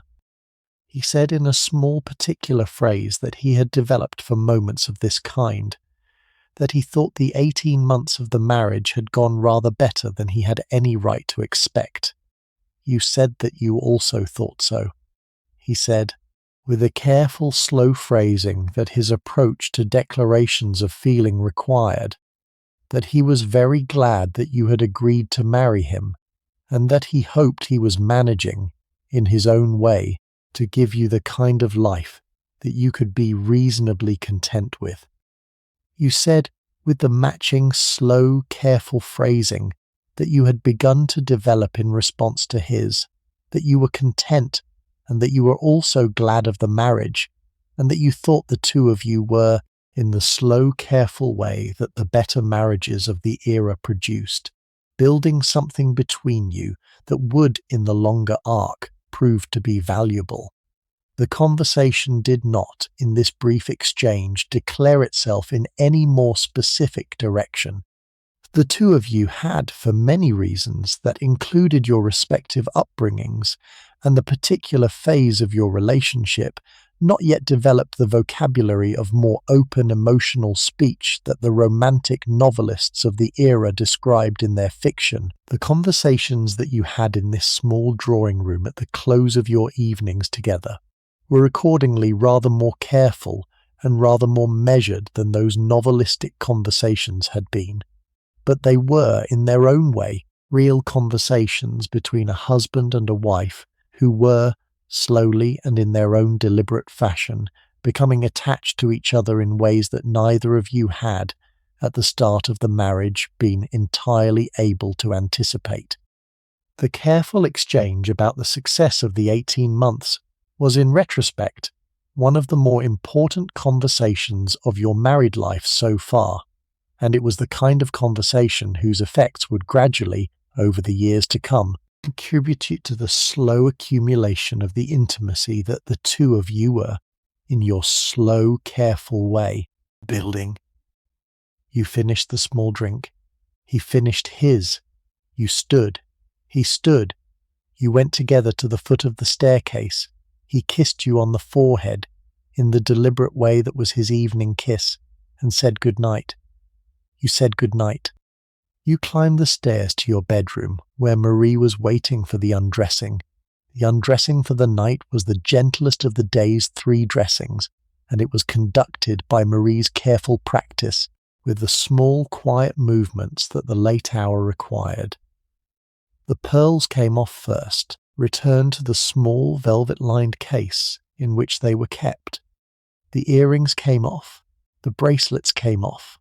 The diamond comb was removed from the hair was let down, the gown was unhooked from the back and lifted carefully over the head with the careful protection of the lace at the bust that the antique fabric required.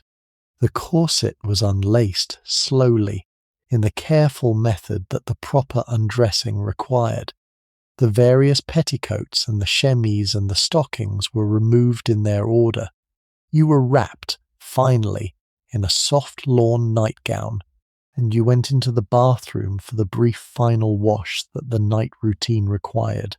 And Marie put away the various items of the evening, and turned down the bed, and laid out the morning's small things on the modest table beside it.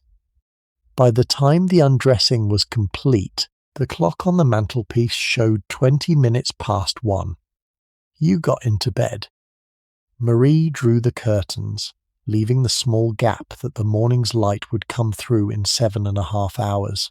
She wished you good night in the small French phrase that she had used every night of your marriage, and she withdrew, closing the door behind her. The bedroom was, finally, quiet. The house was quiet. The street outside was quiet.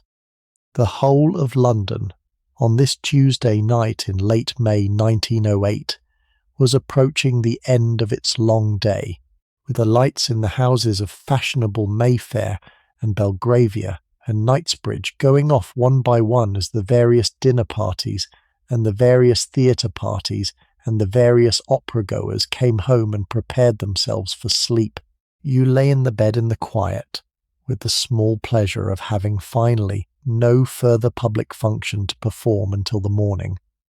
The day had been, by your accounting, a successful one. The fitting at Lucile had produced a gown that would, in 6 weeks, be admired at Royal Ascot. The lunch with your friend had been everything that a lunch with a close friend should be. The afternoon at Harrods had produced the household orders that the Northamptonshire establishment required for the coming weeks.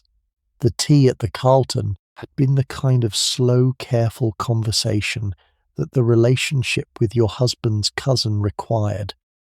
The dinner had been a success, and the conversation with the bishop had been one of the small intellectual pleasures of the season. The conversation with your husband at the close of the evening had been one of the small marital pleasures of the year. The whole day, in short, had functioned as it was meant to, and you were in the bed with the small pleasure of the rest that you had earned, slightly proud of having managed it. I want to spend a few moments before we close with the larger picture of what the day represented.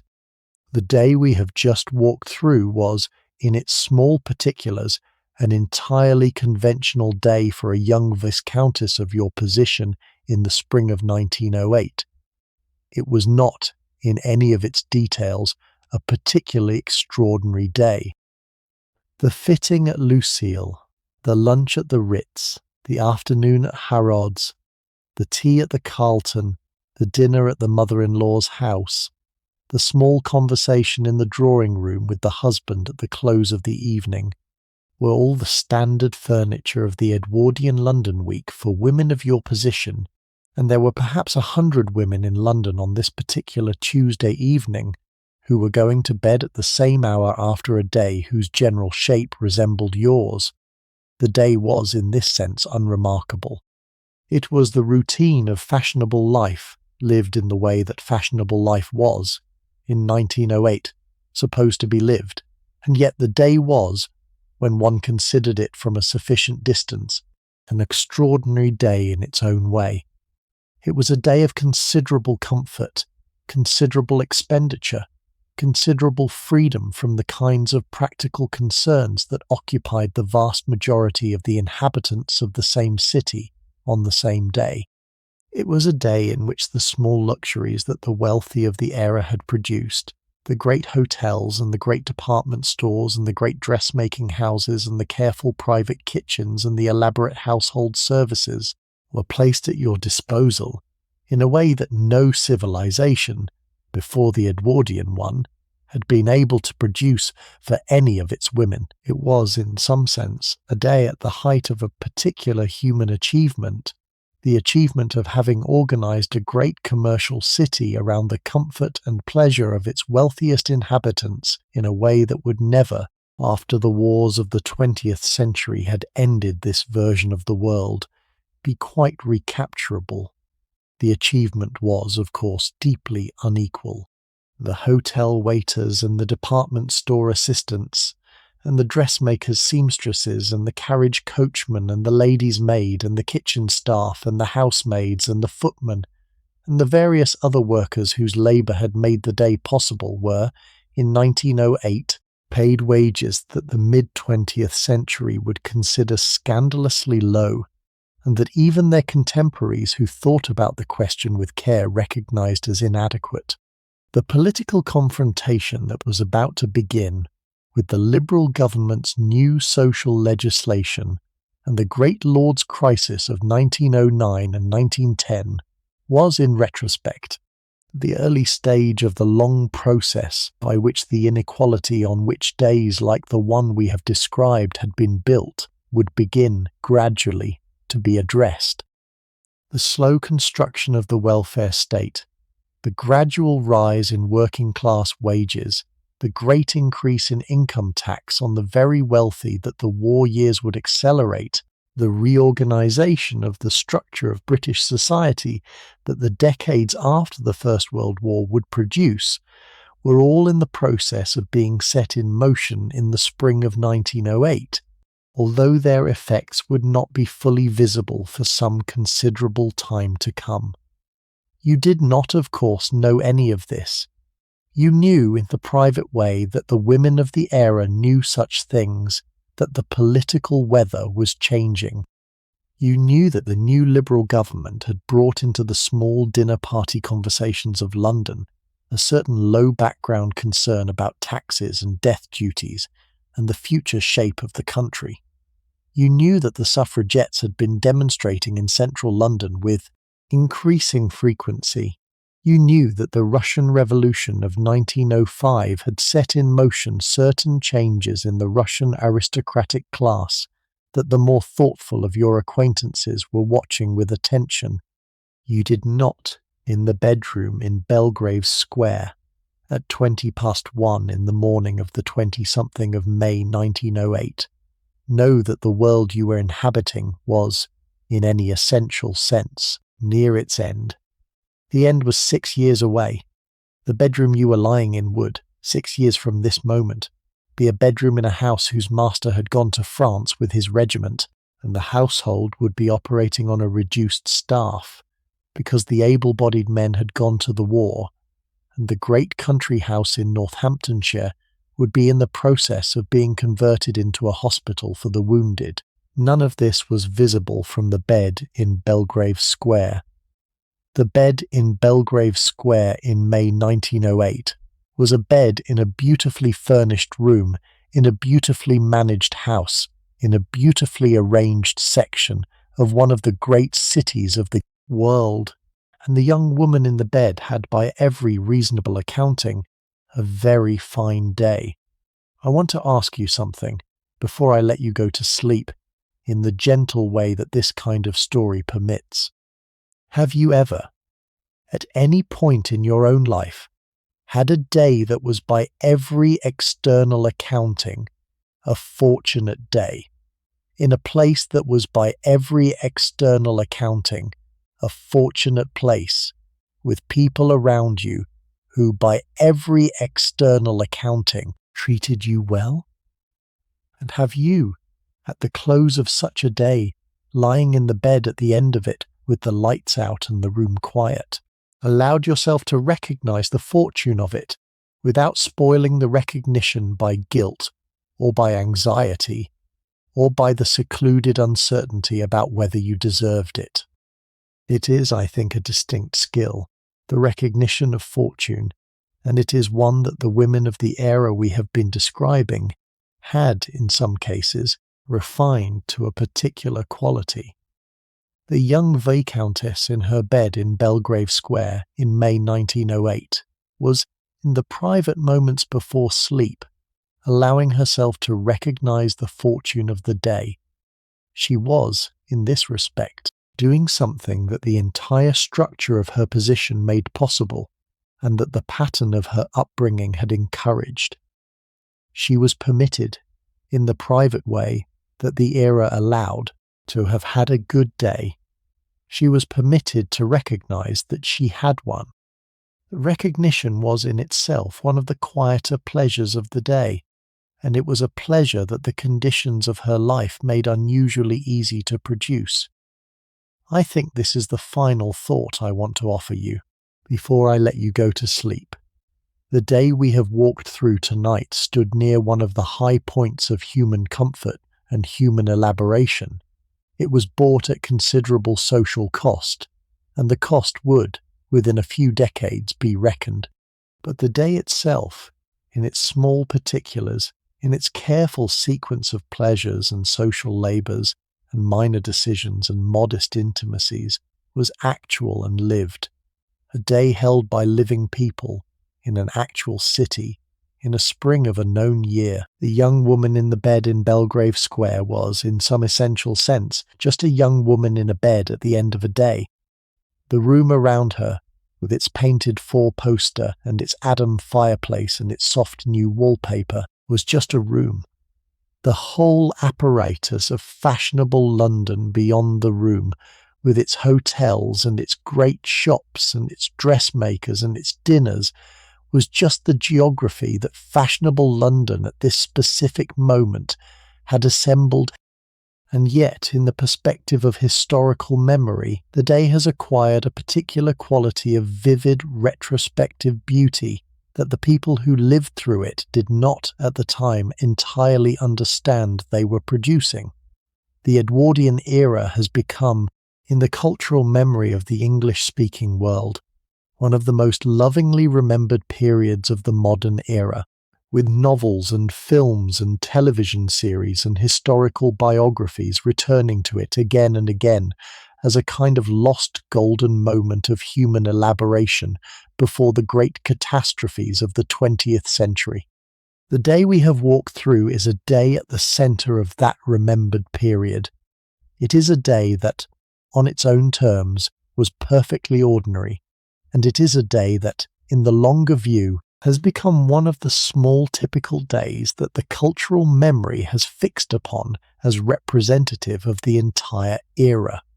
You, in your bed tonight, in whatever room you are in, and whatever year of the early 21st century you are listening to this in, are, in some quiet sense, the inheritor of the kind of memory that the young viscountess in 1908 was unintentionally producing. You will not, of course, remember her day. You will not remember the gown at Lucile, or the lunch at the Ritz, or the afternoon at Harrods, or the tea at the Carlton, or the dinner at the mother-in-law's house, or the small drawing-room conversation with the husband at the close of the But the cultural memory of which you are a participant has retained, in the works of the writers and the filmmakers and the social historians who have spent the past century returning to this era, a kind of impressionistic version of the day, and it is into that impressionistic version that the specific details we have walked through tonight can be added as a kind of attentive addition to the picture. I will leave you with one last small image before I let you go to sleep. The bedroom in Belgrave Square at 1:30 in the morning. The young woman in the bed, in her soft lawn nightgown, with her hair brushed out, and her pearls returned to their case, and her gown hung up in the dressing room, and her shoes set out for the morning. The light, finally, is out. The curtains are drawn, with the small gap at the window that the morning will eventually find its way through. The house is quiet. The street outside is quiet. The husband is in his own bedroom across the hall, asleep, in the way that the established marriages of the era arranged the late-night sleeping of the spouses. The maid Marie is in her room at the top of the house, asleep. The household is settled. The day is over. She lies in the bed. She thinks, briefly, about the day. She thinks about the gown that will be ready for Ascot.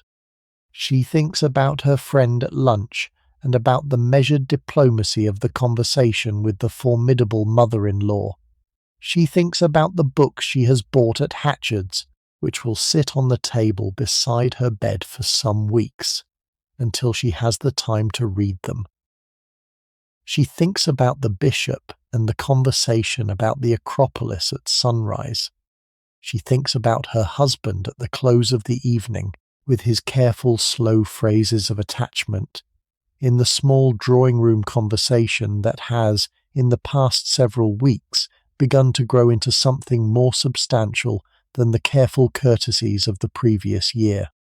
She thinks about the country, and the summer, and the prospect of the long, warm months at the estate in Northamptonshire that the closing of the season in August will bring. She thinks briefly about her sister in New York and about the small, unspoken question of when there might be news to write about. She does not yet, on this evening, know the answer to the question.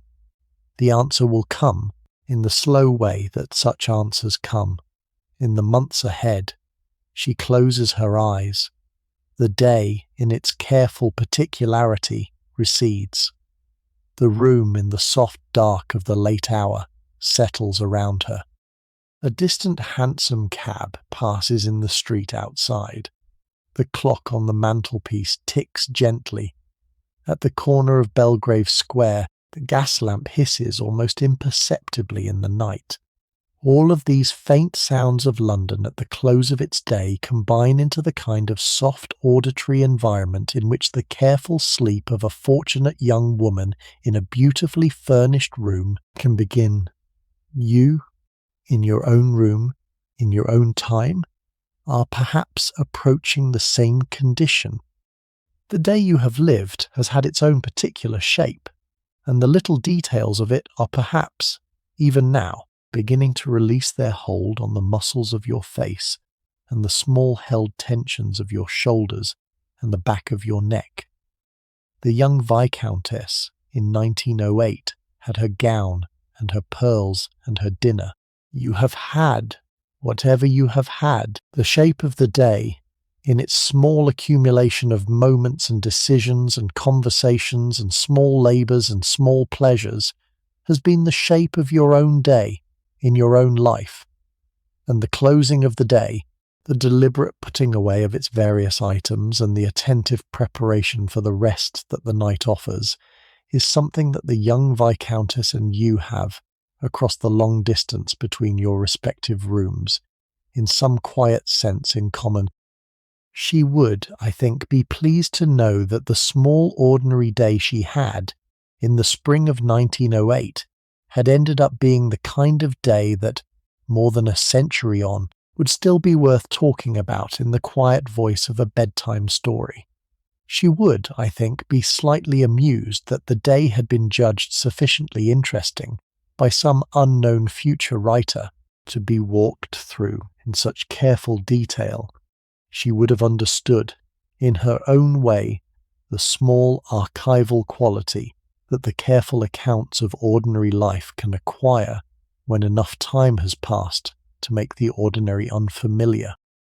She herself had in her own younger life read the diaries and letters of the women of the previous century with a similar kind of attention, and she had recognized even at 22 the way in which the measured recording of the daily can become, over time, one of the more valuable kinds of historical document. She is gone now. The young viscountess in the bed in Belgrave Square in May 1908 is gone. She lived by the average expectations of a woman of her health and her position into her early 80s, and she died in some quiet country bedroom in 1968 or 1969, with a great deal more knowledge of the 20th century than she had been able to anticipate on the night we have just described. The London she knew is gone. The Belgrave Square house is gone, or rather it is still standing, but is no longer a private residence, having been converted into the embassy of one of the smaller modern nations whose name she would not have recognized in 1908. The Ritz still stands, and the dining room is still in operation, and the lunches at the Ritz of fashionable young women still happen, although the costume and the conversation have considerably changed. Harrods still stands, Liberty still stands, Fortnum and Mason still stands. The Carlton Hotel was destroyed in the Blitz of 1941 and was eventually replaced on its corner of Pall Mall and Haymarket by the new building of New Zealand House. The Lucile establishment closed in the years after the First World War, when Lady Duff Gordon's commercial fortunes declined, and the building in Hanover Square that housed it has, like the Belgrave Square house, been put to other uses. The dollar princesses of 1908, the women who lived through the day we have walked through tonight in their various particular versions of it, are all gone. The husbands are gone. The mothers-in-law are gone. The maids and the footmen and the coachmen and the senior assistants at Floris and Hatchard's and Harrods are gone. The whole apparatus of the day, when one considers it, has receded into the small archive of the 20th century's lost world, and yet the day, in its careful particularity, has, in the quiet voice of this story, found its way into the room in which you are now lying. The young viscountess and her gown, and her pearls, and her lunch, and her afternoon, and her dinner, and her small drawing-room conversation with her husband at the close of the evening, have all, in some quiet way, reached you. You are, in some small sense, hosting them in the room where you are now drifting towards sleep. They are, by your hospitality, present here. They will, in the morning when you wake, recede again into the archive from which they came. But they have, for the duration of this story, been with you, and you have been with them, and the deliberate warmth of the encounter is, in its way, one of the small modest things that this kind of story can offer. Sleep well. Hold the picture of the bedroom in Belgrave Square if it helps. Hold the picture of the young woman in the bed in her soft lawn nightgown, with her hair brushed out, and her pearls returned to their case, and her day complete.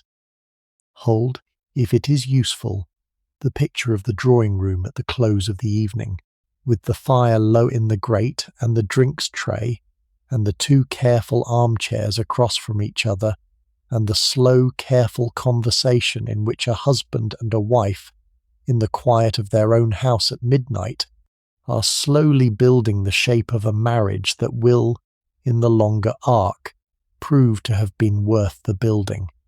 The young viscountess did not, on this particular night, know what the longer arc was going to bring. She lived in the attentive present of her good day. She slept, finally, in the quiet of her good house, in the centre of the great city, at the height of its long summer of comfort, on the eve of the changes that none of its inhabitants were yet able to see. Be kind, tomorrow, to whatever version of yourself you happen to wake into. The young viscountess would, I think, recommend it. She had, in her own day, learned the art of being kind to herself in the measured ways that her position permitted. She had bathed and dressed and eaten her breakfast and read her letters and visited her dressmaker and lunched with her friend and shopped at her department store and taken her tea with her cousin and dined with her family and conversed with her husband and gone to bed in her bed, with the accumulated awareness that the day had been, in all of its small particulars, the kind of day she could be glad to have had. The kindness to oneself that the day represented was, in some quiet sense, the lesson of the era for those of us who look at it from the longer perspective. The Edwardians, before the wars came, knew how to live well in the daily way. They did not always know how to organize their society justly, and the cost of their comfort was paid by people whose names were not in the social columns of the Times. And the great catastrophes of the 20th century were, in some sense, the consequence of the failure to address those costs. But within the small private space of the well-conducted day, they had in many cases the small particular knowledge of how to make the day a good one. The knowledge has not, on the whole, survived the century in quite the form they had it. We have, in our own time, considerably better social arrangements, and considerably worse private daily lives, in the slightly mixed exchange that 20th century history has produced. The remembering of their daily lives is, perhaps, one of the small ways in which we can recover, in our own circumstances, some portion of what they knew. The room is quiet. The young viscountess is asleep. The London of 1908 is, in its careful way, settling into its long night. Morning comes as mornings do. The day after this one begins. The fitting at Lucile produces, in its time, the gown for Ascot. The gown is worn. The meeting passes. The season closes. The family goes to Northamptonshire. The long, quiet weeks of the country summer unfold. The years continue, and the life, in the slow accumulating way that lives do, takes its further shape. You, in your own room, are doing something similar. The day you have had has had its own particular shape. The day to come has its own.